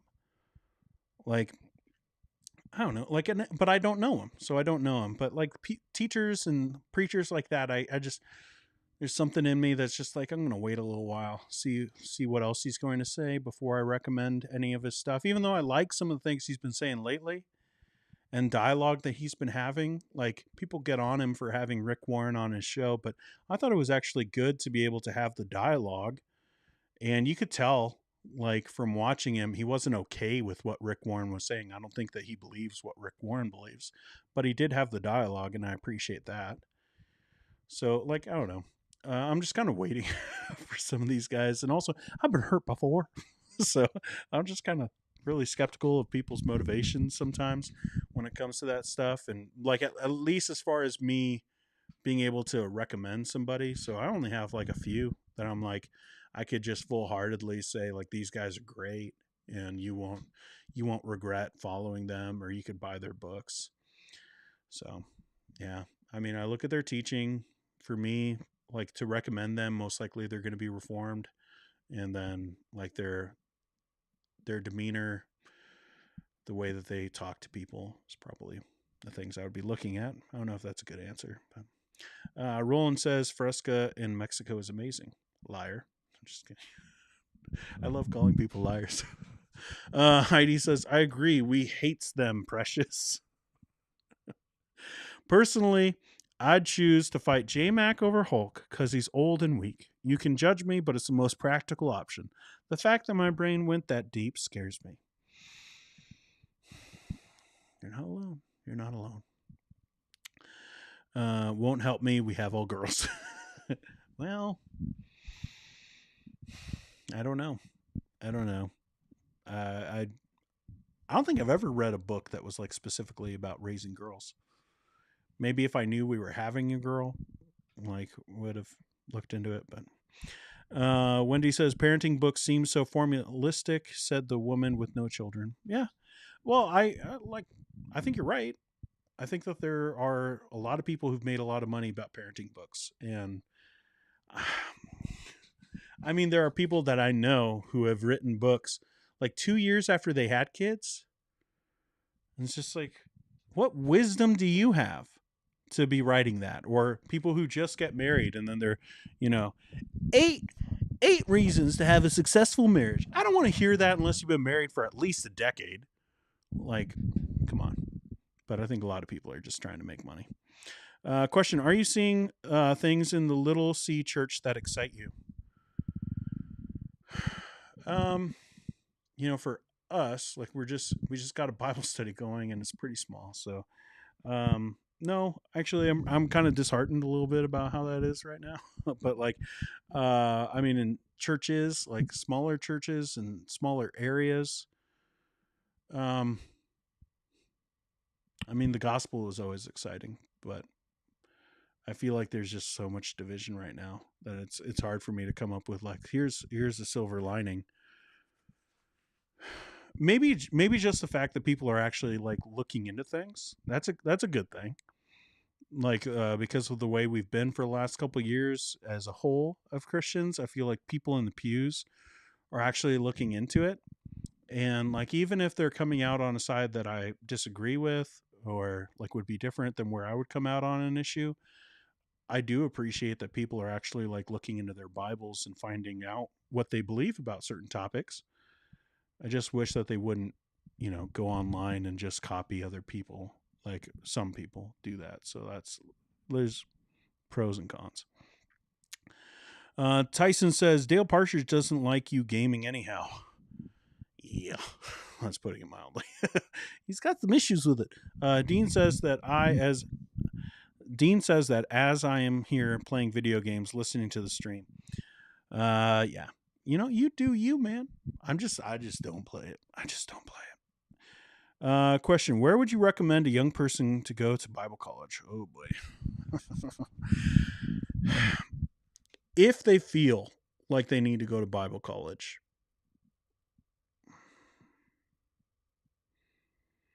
I would you gotta work your butt off to get in there, but places like Wheaton, like something prestigious. I think like getting a degree from like the little Bible colleges like that are really small. I think that's kind of a mistake these days just because of the job market. Like sometimes those aren't even looked at as a positive, and you spend a lot of money to get that degree, unless you're going into ministry. I will say, like, most of the time, I just recommend people go to university, like, for something. Even if like you're wanting to go into ministry, I think you should still go to a university and get a degree. You could even go to, a community college.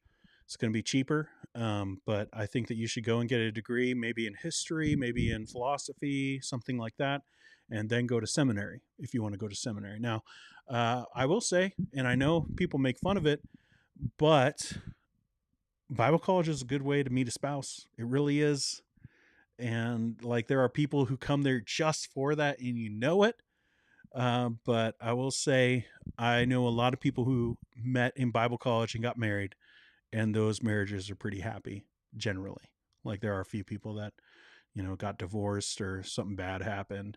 But I think compared to statistics of others, I would say it's probably a lot better. So if someone, maybe their church, they don't know anybody, they're having a hard time getting around, the opposite gender and all of that, Bible college could be a great option for them if they really want to get married, but not be weird about it. Like, I think, that could be something. There is wisdom there to getting into a smaller pool of people who are like-minded, and looking for the same things in life. So, I think that'd probably be one of the better reasons actually to go to Bible college. But if you're just looking for a degree as a Christian, maybe you're looking to go deeper, I think that there are other ways than going to Bible college. I kind of regret in some ways, like obviously Heather and I met, so I don't regret that. But my Bible college degree, I don't think was all that helpful for ministry or just life. Seminary, I feel, is different.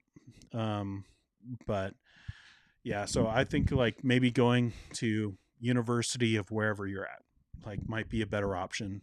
Like it will be a better option for like worldly standards of getting a job.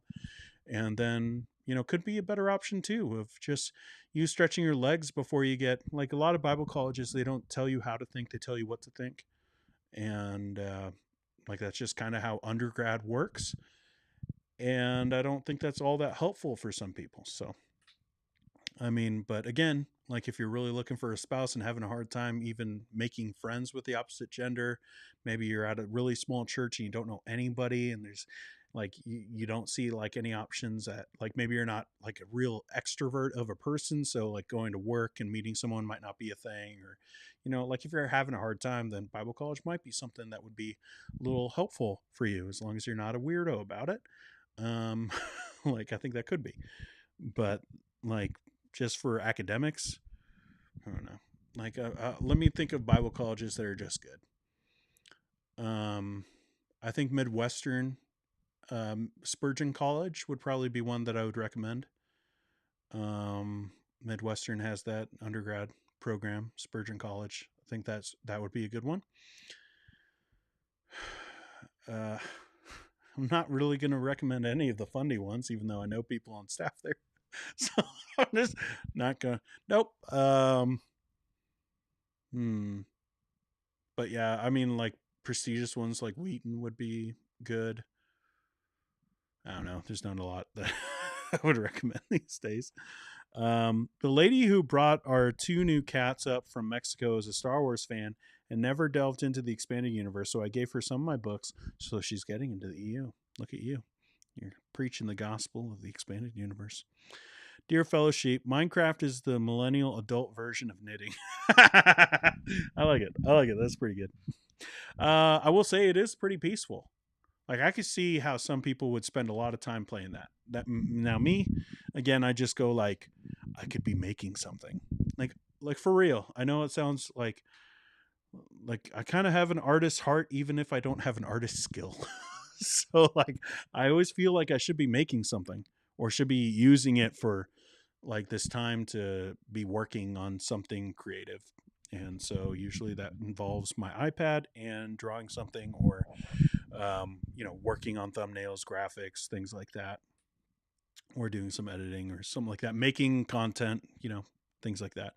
But I played Minecraft with my kid, and I totally get why people would be all about it. Jamie says, Wendy, you don't have to be a parent to understand parenting. They are formulaic. Yeah, for real. I will say just like the only time is like if people are going to make platforms out of parenting, then I feel like they should know something about parenting. But if you're just giving advice, you don't have to be a parent to give advice on parenting. Like you were raised, weren't you? Like you had parents, you saw it, you saw what worked and what didn't, and you see other people's parenting and you see what doesn't work. So, yeah. No, Dean, I was asking about the microphone that is in fact new, the one you purchased a few months ago, not the one you're using right now. Oh, so this one? Yeah, I love it. See, like the thing about this that is so awesome is you guys don't even understand how loud my house is. Okay. Like I've got 3 boys who are usually at home when I'm streaming right now because it's summertime. And this microphone, it rejects all that noise. Like I am not kidding. Like there have been times when they've been like yelling and stuff, like breaking windows. No, I'm just kidding. But like they've been, upset about someone taking a toy or something like that. And like there's like a little yell or something, and you guys don't hear any of that. And so the microphone is awesome for that. Like I would love to get to the point where I could have a boom mic, and I thought about doing that to where like I don't have a mic in the shop. Like I think that would look cleaner. I think that would look better. But like I don't have. I think I could do this. Where can I can add a camera on. I don't need to. There's no, like, it's just the floor above me, like there's no like hanging ceiling with insulation of any kind. So like I thought about like sound blankets and investing in sound blankets to be able to, get some of the sound out. But then once I got this microphone, like it sounds pretty dang good, and it's pretty loud in my house most of the time. So another reason why I'm okay with using this today is because I don't have the kids here. And so it's quiet in my house. And I think I turned off the AC. Maybe I didn't. I don't know. Maybe that'll kick on in a minute and it'll ruin everything. Had to come back. Steve Zucker. I told you. I told you earlier. I have listened to a couple songs, but send me some names of songs and I'll add it to a playlist. Iron Man 67 question. Hey Dean, in a week I'm starting to take classes towards getting an MDiv. I also work full time. Do you have any tips? Oh boy. Prepare to never sleep ever again. Yeah, that was really hard. Like I got my MDiv while working, and while like doing ministry, and it was really hard. So you're not going to have any free time, so just prepare for that. And you're going to feel like you're disappointing people in your life. So prepare for that too. And like what I will say is talk to people, like whoever that is in your life, let them know like that you're going to be working really hard. And so it's just like ask them for that support of realizing there might be things that you aren't able to do that you would normally do with those people because you're working on your schooling. So just being upfront about that. As far as like yourself, probably get one of those like OmniFocus or one of those apps that kind of tracks your work schedule and just like timing of different things and projects. Make sure that you have like notifications set for all of those things because it's really easy to lose track. And try to have fun. Enjoy your education. It can be really fun, especially obviously if you're going for your MDiv, you care about theology. And so try to read as much as you can and enjoy it while you're doing it. And I will say, stay humble, man. Don't start being like, everyone is wrong except for me because I've been to seminary, like all that kind of stuff. But I don't think you will. Oh, the crusty stuff is still going. That's pretty good. Everyone's saying sounds good. Am I that far behind now? Oh crap. Oh my goodness. All right, I got to work through these. I got to get to the bottom of this. Okay. Lots of sound goods. Okay, so he was talking about the other one. Patrick says, John MacArthur is a millionaire! A millionaire! I thought he was more of a Perrier and Grey Poupon. That's the kind of guy. I don't know. He seems down to earth in some ways, and then next story that you hear, you're just like, wait, how expensive was this watch? What? He golfs all the time? I will say this.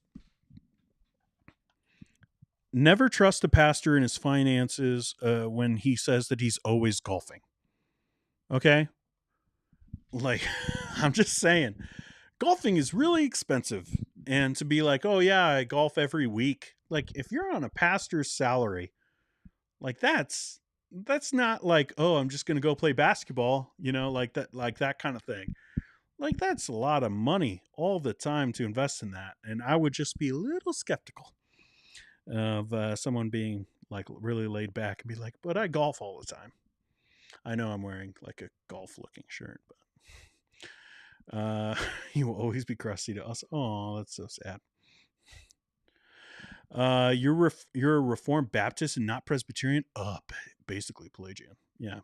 It seems what it is these days. No, it does not sound bad. Just as you are describing the things you are changing as you make the changes. My brother described his pictures on Etch-a-Sketch out loud to me and my sister. Oh, okay. Nathan Beasley, me trying to see what comics are on your shelf. I see Nightfall and some Marvel Omnibus. Yeah, man. What do I got? I've got a lot of Batman. I've got Kingdom Come. I've got a lot of Superman, Man for Tomorrow. Like, I've got the whole Ed Brubaker, Captain America run down there. I've got like this over here. This is just a small part of my comic collection. Getting real nerdy. But this is just like the fun stuff. So a lot of like New 52 number ones. I don't have any of the comics from when I was a kid. Those all got thrown away. Super sad. But yeah, I've got Nightfall. Yeah, you see those three big ones there. Everyone, see, it's that's why I have it there. It's the people that know, that are just like, oh, I know what that is, and everyone else is like, it's blurred, mess. Like, what do you mean? It's just like the nerds know what it is. There's a lot of fighting here between Krusty Mac and Heidi. Guys, behave. Philip says it's come to a is it Thomistic or Thomistic metaphysics time for Reformed Christians? Who knew? Big yikes. Let's see. Wendy, that is my big problem with them. The formulas and the fact that they don't talk about children as whole people. Yeah, that's a big part of it. Pam says, Joshua Harris wrote, I Kissed Dating Goodbye when he was 19 and it's selling copies. Yeah, that was so wise, right? No one has any regrets about that. Question. Anyone playing Tears of the Kingdom? I don't know what that is. Is that the Zelda one? I need to buy one of those.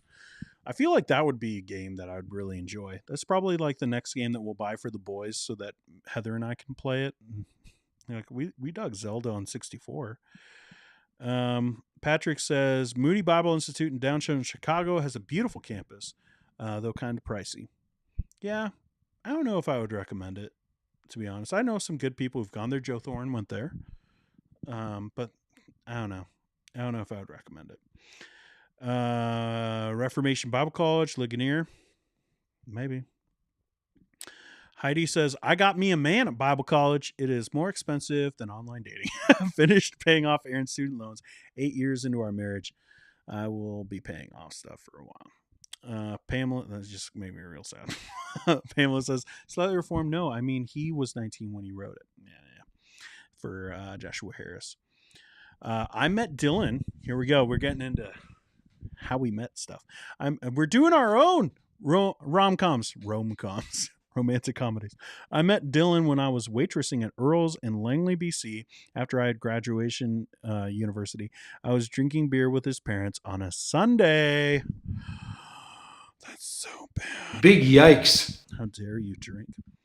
Heidi, Dean, are you literally selling Bible College as a place for Christians to date? No, just make an eHarmony account or something. I'm just saying, like, I mean, eHarmony and stuff like that, it could work. And I've known people who've gotten married that way. That's cool. Like, no shame in that. I'm just saying, like, if you're going to a specific Bible college, like, if you're really concerned about your beliefs and like you have a hard time with that, like, I'm just saying it could be something. Could be something. I'm not saying like it's the only reason to go to Bible college, but it's the only reason I can think of. I don't know. I'm kind of against Bible colleges. Got to be honest now. Like, I think it's kind of a waste of money. And like, if you need a degree, I think you should just go to university. Resisting plugging my institution alma mater. Do it. Go for it. Now we'll know where you're from for when we Google you later. I'm just kidding. I've played Minecraft for over 10 years now. Far too many hours in that game. I will say I felt like I got real disappointed, and I felt like giving up on Minecraft after I built a bat cave with my son, and then we lost it. Like, we went like, let's travel around this world, and then I don't know, maybe I'm just really bad at that game, but we couldn't find it again. so we spent like a month working on that, and then like, it's just, now it's gone. Dear Fellow Sheep says, my wife and I met at Bible college. The school was deep into Keswick theology. Anyone familiar with Keswick? It makes your continual unconditional surrender in the linchpin of your sanctification. Yeah, it's not great. Caleb, just name it, because I'm curious. I wouldn't recommend these, but I went to Northland Baptist Bible College and then Maranatha Baptist Bible College. Can't help it. Pillsbury. Dylan says, that beer gave me the courage to write you a note on that napkin, Pamela. Look at you. You guys so cute. You guys so cute up in her. Imagination Station. Ooh.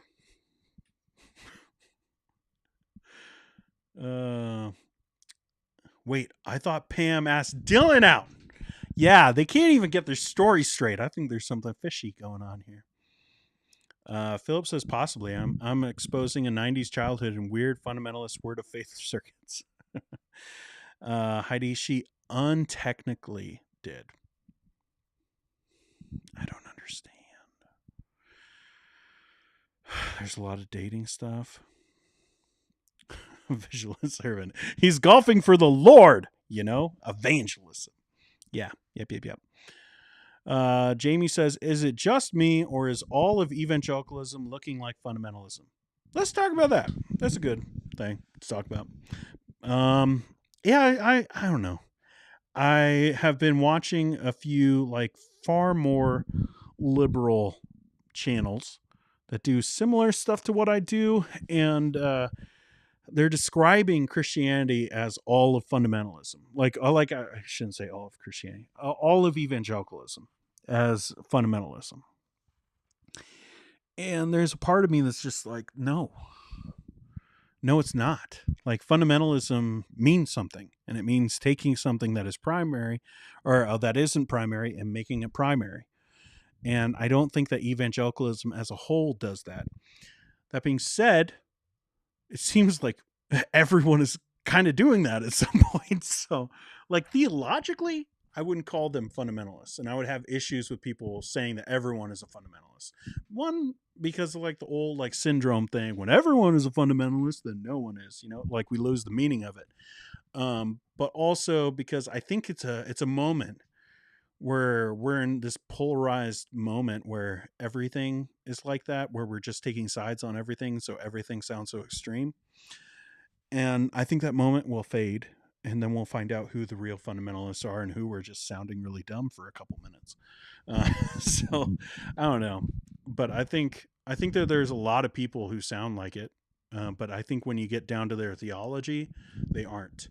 It's just that they're talking in the tone that everyone else is, and it makes it seem like they are.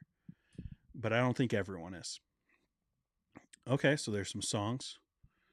I will probably put this on my playlist tomorrow when I can come back to the chat, because YouTube's like, you don't get the chat for a day. It's loading. It's like, you already have it. Nathaniel says, we're going to need a comic stream sometime.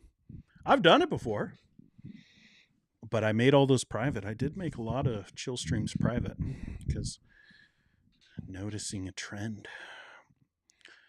No Archie or Richie Rich. Never. Never. I was always into superheroes, superhero comics, and Tintin. The Adventures of Tintin. Some great stuff. I love the movie too. Spielberg's movie. Krusty says, unlike The Dark Knight Strikes Again, that artwork was not worthy of being a sequel to Miller's The Dark Knight Returns. Yeah. There are moments I really like in that. Like Adam basically being on an island in a petri dish. And like it's like this like crazy like monsters and stuff like that. And he's just like in a petri dish. And he was like just left there for a long time. That's really cool to me. Now the artwork for it looked awful. But like there were some cool ideas in it. It's not nearly to the same level as The Dark Knight Returns, though. Dean, it wasn't me. It's Krusty and Pam. Guys, stop it. Be nice to each other. Okay, it is the Zelda one. Yeah, I might play that at some point because that seems interesting, and I think it's one that we could get by with, like buying our kids a video game and still enjoying it ourselves. So, like, we probably will do that. I thought Moody was tuition free if you get in. New to me. Patrick says my pastor went there. I went to Loyola University Jesuit College right down the street. Duncan says, what's the difference between Bible college and seminary? I mean, like a whole lot. Everything is just, it's the same thing of like university and graduate programs, like going from bachelor's to graduate. Like everything is more advanced. Like it's not like it's completely new material, although sometimes it is, like original languages and stuff like that. Like maybe you take those in Bible college, like you probably do, but not to the same degree as in your graduate studies. So seminary is graduate school. So it's everything about Bible college, but more intense, longer papers, more reading, deeper studies. So it's all that. So there's a lot of big differences, like even though you're still studying the Bible, right? So Pam says, I wasn't drinking. I was a good Baptist. That's not true. If you were a good Baptist, you'd be, no, I'm not going to say it. I'm not going to say it. Everyone's going to be mad at me. They're already mad at me. I don't know why. Let's see. Wouldn't the main reason for Bible college be the language base to help in seminary, Greek, Hebrew, you feel? Yeah, but depending on the seminary, you can like test in with some stuff. Like you can like learn your first year at seminary at some places. So, but yeah, probably. But also apparently, do what Dale Partridge did. You just take some courses online. That works. It's not courses. It's just books. Pamela, this is true, Heidi. I repent in dust and ashes. I don't believe you. I think we need more. I'm just kidding. Jamie Lynn, it sure appears to be going down that road lately. It feels like it. But I think it's rhetoric right now. Everyone has a fundamentalist tone in their rhetoric, but I don't think it's in their beliefs, or at least I really hope it's not. That's me being optimistic, though. I don't know. Maybe I'm wrong. When we went to the bars in downtown Chicago, Moody Bible Institute and Wheaton College always had beautiful girls evangelizing and handing out Bible tract cards. Okay. Like, I guess, put your best foot forward, right? All right. Philip, question, Brazilian steakhouse versus Japanese steakhouse. I'm too poor. I'm too poor for this question. Like, what do you think this channel is? Like, do you think this channel's like 100,000 subs? Like, what? Brazilian steak? I'm just happy I get steak, Philip. Like, I don't care. I mean, I would like to probably try. I've never had Kobe. I love Kobe, but I've never had Kobe. And so I'd probably want to go the Japanese one. Heidi says, LOL, Pam, don't repent. Do you drink now? Oh, we're getting all the dirty secrets out. Everyone say whether you drink or not. Bro, Tintin is so good. I love it. Are we talking comics or are we talking the movie? Either way, I love it. I thought the Tintin movie was great, but I used to go to the library. I don't think I bought any Tintin comics. Like it was always going to the library and getting like the full stories of it. So the graphic novels. So you unlocked a memory for me. I had forgotten about Tintin. I just really I just love detective stories, and it felt like Sherlock Holmes. It felt like Johnny Quest kind of deal. I liked how you put that, Dean. Oh, probably the rhetoric stuff. Dylan, I still hold to a Reformed theological bend, but there was a time I was over the top with it. I had no grace for anyone who thought differently. God has really changed my heart over the years. Yeah, because your wife's a gal, so you had to. No, just kidding. Just kidding. Yeah, I feel like that might be a little bit true for me. I don't know. Like I went from fundamentalism and being like everything is hardcore, and me being like I don't really care, but I still had some of that stuff, and then going to like accept Reformed theology and pastor a church as a Reformed pastor, and might have been a little hard nosed about some of that stuff. Nothing that I felt like changed any of my ministry, but maybe. Pam says, I will have a glass of wine with a nice dinner and perhaps a beer on a hot day. Please don't tell my parents. I don't know what you guys are such sinners. I don't know I would never do anything that would ruin my relationship with Jesus, like drink anything other than water and Blackberry Rockstar. Okay, moving on. Did you guys get my joke? Sometimes I feel like no one gets my jokes. It's like you were over the top. Still, no one got it. Heidi says, Aaron is reformed. I am reformed-ish. When Aaron first became reformed, and I wasn't at all, he liked James White and Vody. I thought that was all reformed people were like. Yeah, I could see why you wouldn't be reformed then. I don't know, man. I kind of thank God, that I came to Reformed theology like through actually reading the Puritans and Spurgeon specifically, but also through the influence of like podcasts like Doctrine and Devotion. I love Joe, and I thank the Lord for Joe and his ministry, even if he only comes onto my streams to make fun of me sometimes. I love that guy, and so the Lord has really used him. But I thank God that like it's podcasts like that I was listening to rather than some other ones. And like I always thought James White was out for lunch. Like I just always thought he sounded so to me he came across as very prideful. And so I just like never liked him. And I've met a lot of guys who they got into Reformed theology and immediately went to YouTube and started watching, Alpha and Omega and getting involved with like the G3 guys and Vody and people like that. And I just never did. Like I was reading all the books and I wasn't really listening to the podcasts about it other than Doctrine and Devotion. And I think anyone who listens to that podcast would know like they were reformed, but they're not jerks. And like they're not okay with the rhetoric of some people who seem like they might be a little mean. And so I'm very thankful. Like, I don't think that's on me. It's just like, that's just how it was. So I'm very thankful that that's the way it went for me. I think cause I'm the kind of person that could have easily been swayed by some of that stuff at certain points, especially if I had come to Reformed theology and really embraced it. Like when I was in like actual Bible college, like back in like 2009, 2010, like I was listening to people like Mark Driscoll and stuff like that. So maybe I'm not that different thinking about it. It's just different people. Oh no. But I still wouldn't have called myself like a Calvinist until 2012. So yeah.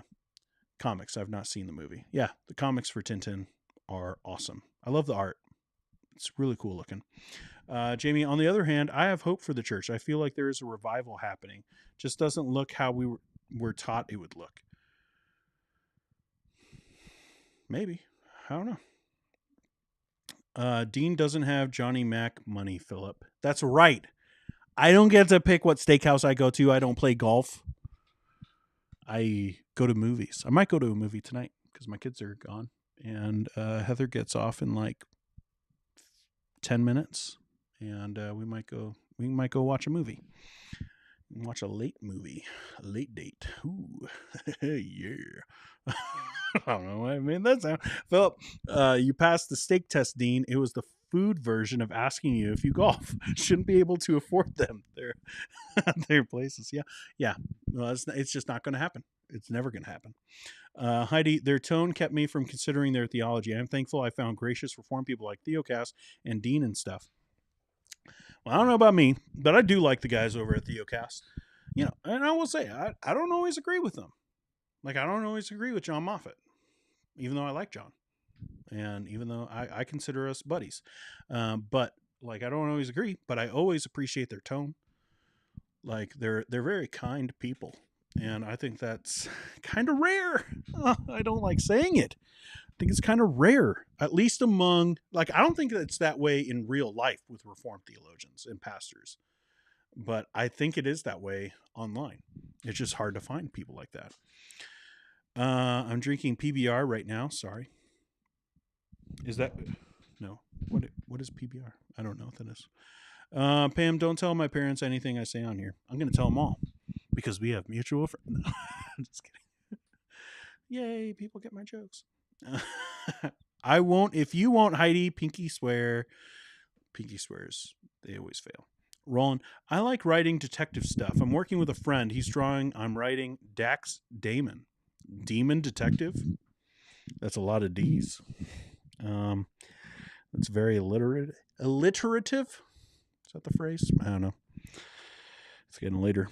Yeah, that's cool, man. Yeah, do the writing. You can self-publish these days, especially if you got someone, like you got someone writing, you have someone drawing, you could put out anything you want. Do a Kickstarter. Make a cool video. Do a Kickstarter and put it out there. You never know. Yeah, I used to make movies in high school, and that's probably like the avenue that I would have taken for creative stuff had it not been like theology of making like little short films. I'm not really great, but I have ideas. I wrote a story once about time traveling samurai. What is who was it? Is it Bare Naked Ladies? I think has a song where at some point they're like, if I made a movie, it would have a samurai. That's not, who is that? I don't know. But that's pretty typical of me. Deal. I drink pina coladas and other mixers. Oh, I get all your jokes, Dino. No, you don't. If you do, your humor sucks. Or at least that's what I've been told. That's what I've been told. I don't know. I used to think I was funny. Now I've come to learn that I'm not. And I'm okay with it, I guess. I don't know. Not really. I'm still dealing with it. Heidi says, Aaron is helping his parents move. He's going to want to explain himself so bad.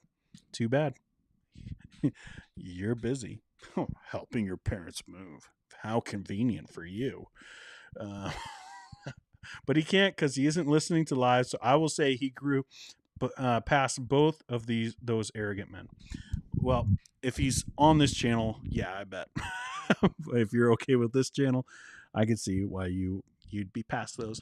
But yeah, I think a lot of people do that. Like we all have like, they call it like the cage stage for Calvinists, but I think that's just like any theology. You see it all over the place. I have egalitarian friends online who are in the cage stage of their egalitarian position.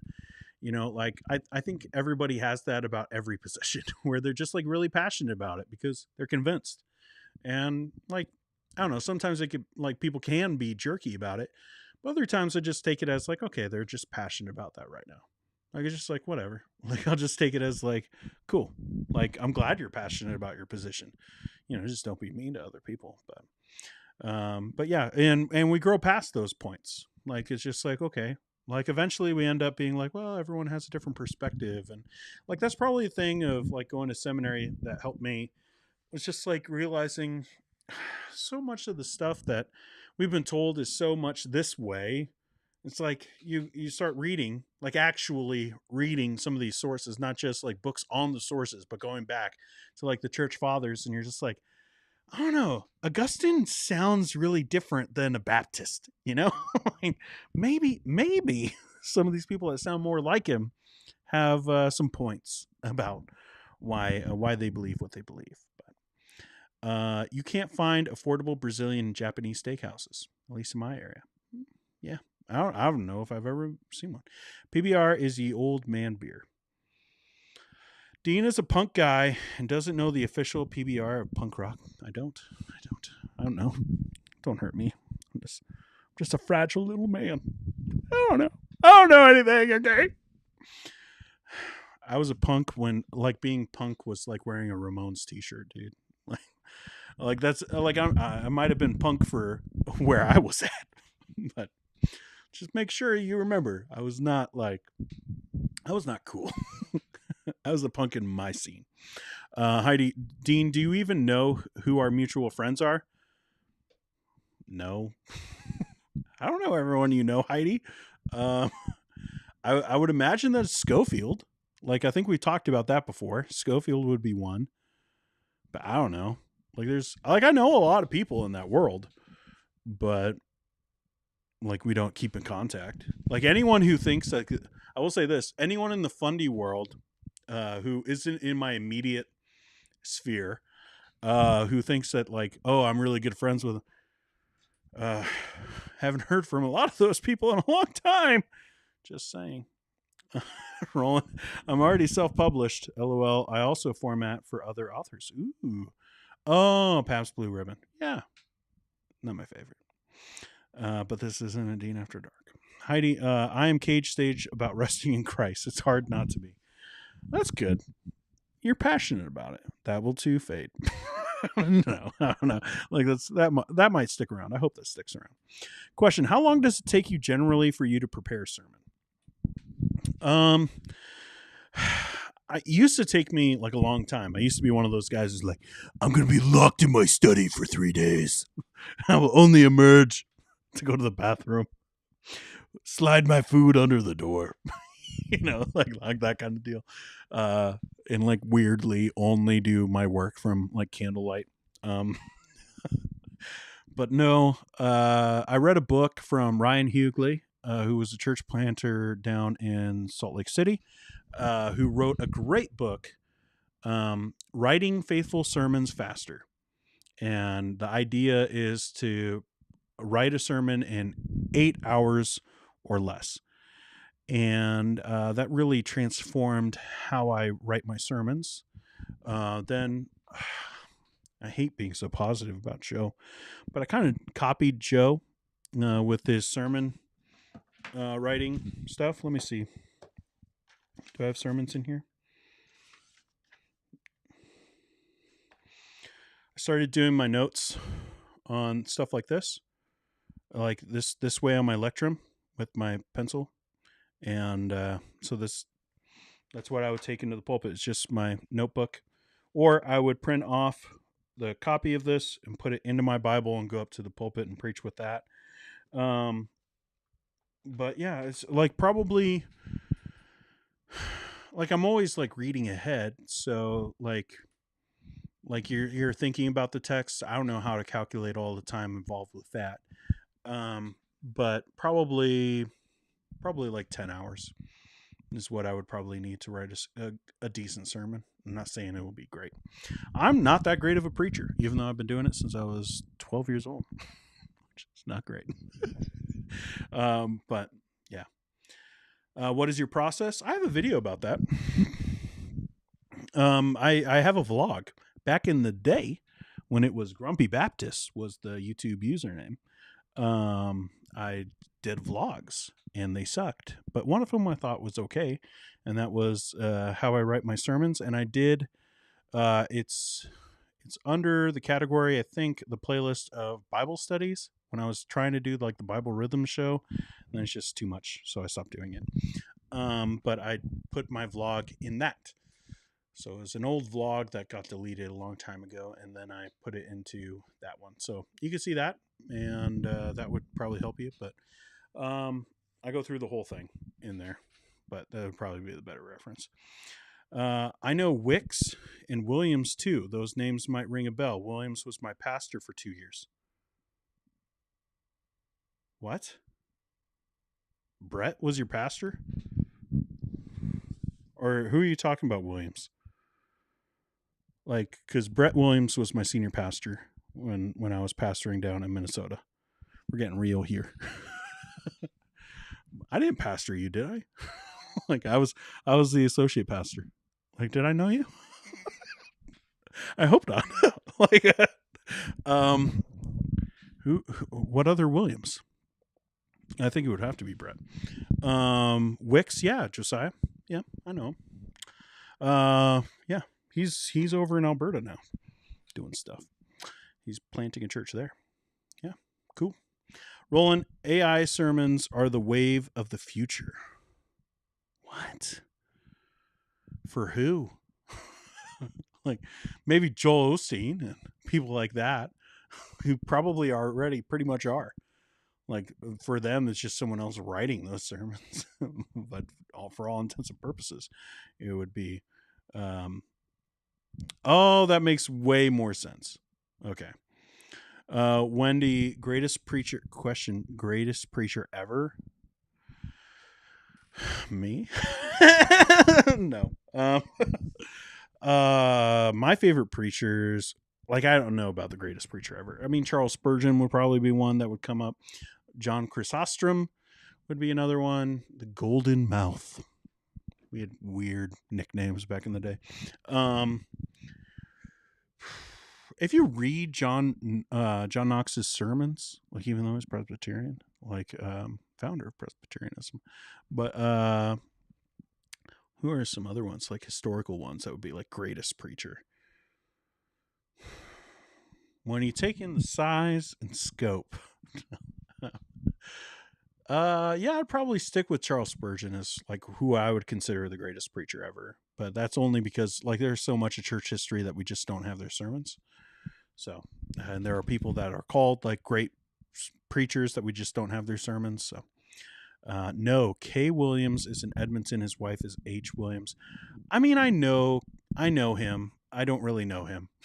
Like, actually, okay, this is making more sense. I was at their church for like 6 months, and I was in that fellowship. When I say leaving behind fundamentalism, I'm talking about that fellowship. So, if that helps you. But like, that's not to say like people who are in that are not good people. Like, some of them are good people, and a lot of people who are further out west, I'll say, are a lot better. People here. Moving on to the next one. Joking. Dylan, Martin Lloyd-Jones is one of my favorites. Of course. Yeah. Yeah, Martin Lloyd-Jones. I can't reach. I can't.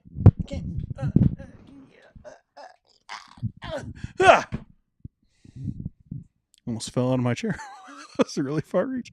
I know it doesn't look it out here on the camera, but it's way over there. Okay. This is one of my favorites. Love it. We'll sit it right here.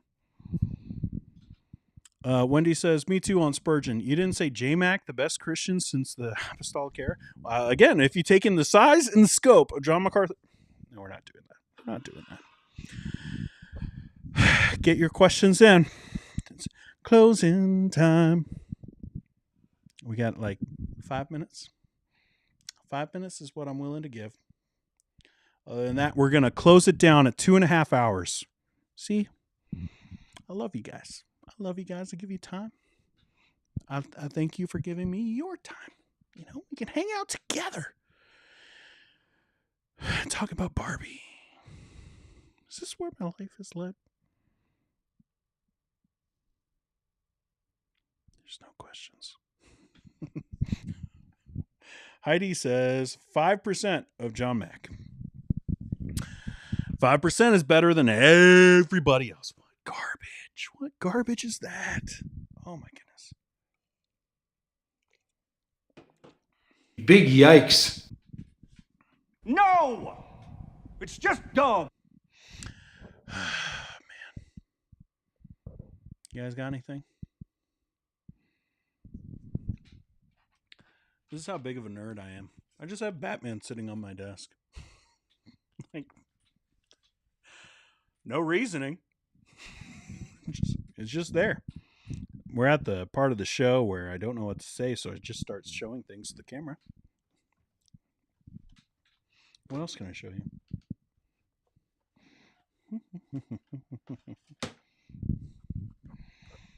This is my notebook right now. I'm a big stickers guy. Joe makes fun of me for it, but I really like stickers. So, what do I got in here? What have I been working on lately? I have sermon notes in here too. Here's one from way back in the day.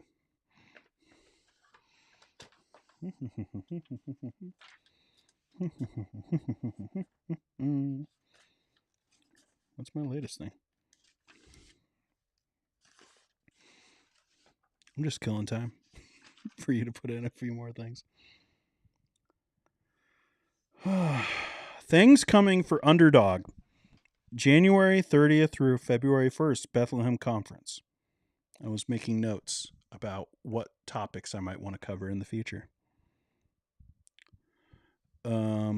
Underdog Theology show stories. J-Mac is sick? ? Do I want to cover this? Driscoll wants to spice up your marriage. That's I don't know why that took a whole page. But, I got the original Culture War letter. My dearest Abigail, the culture war rages on. In some days I feel as though it will never end. It has been a sorrowful season. You guys already heard that.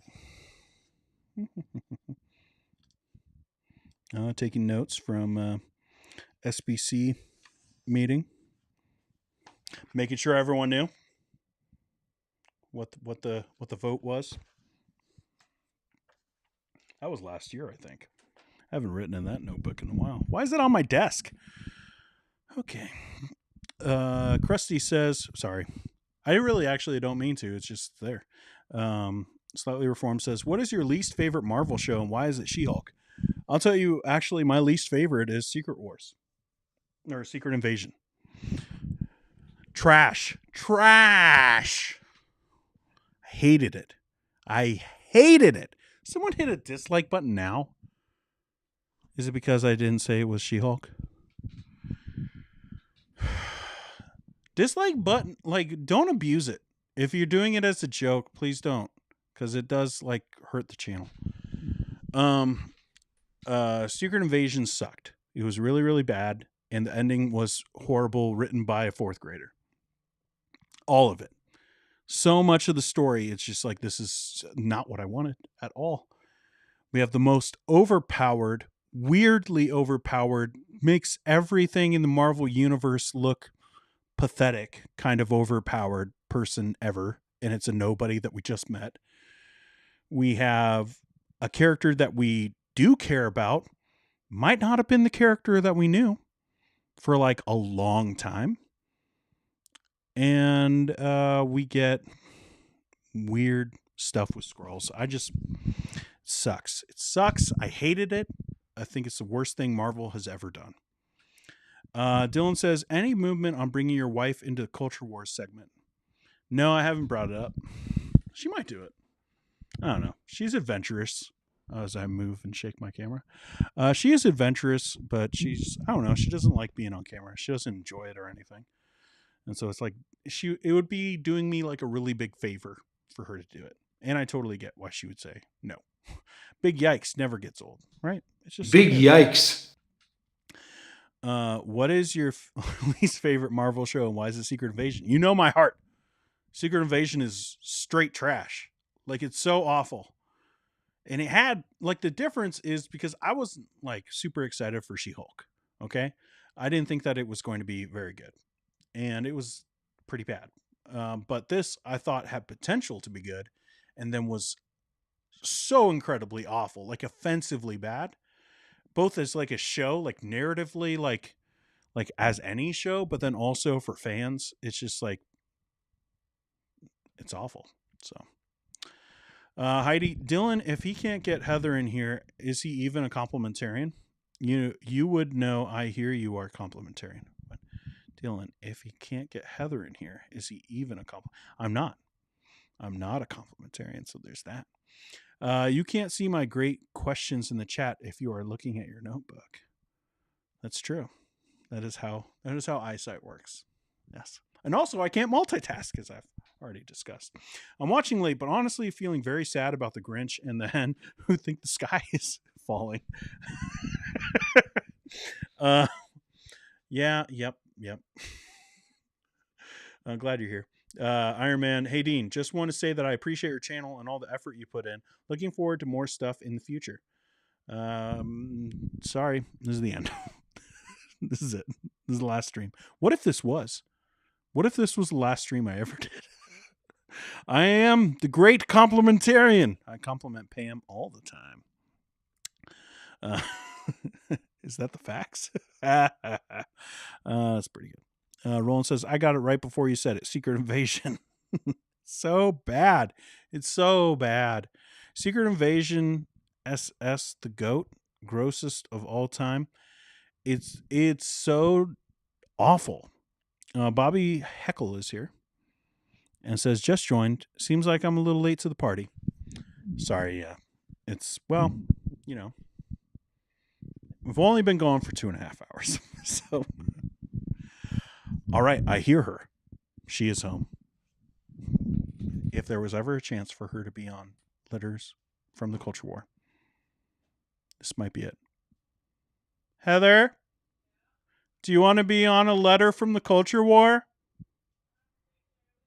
Not particularly. Why? I only have 24 people watching right now that want you to do it. I'm not saying right now. Okay, she doesn't want to do it. She's never going to do it. It's all my fault. I should have waited.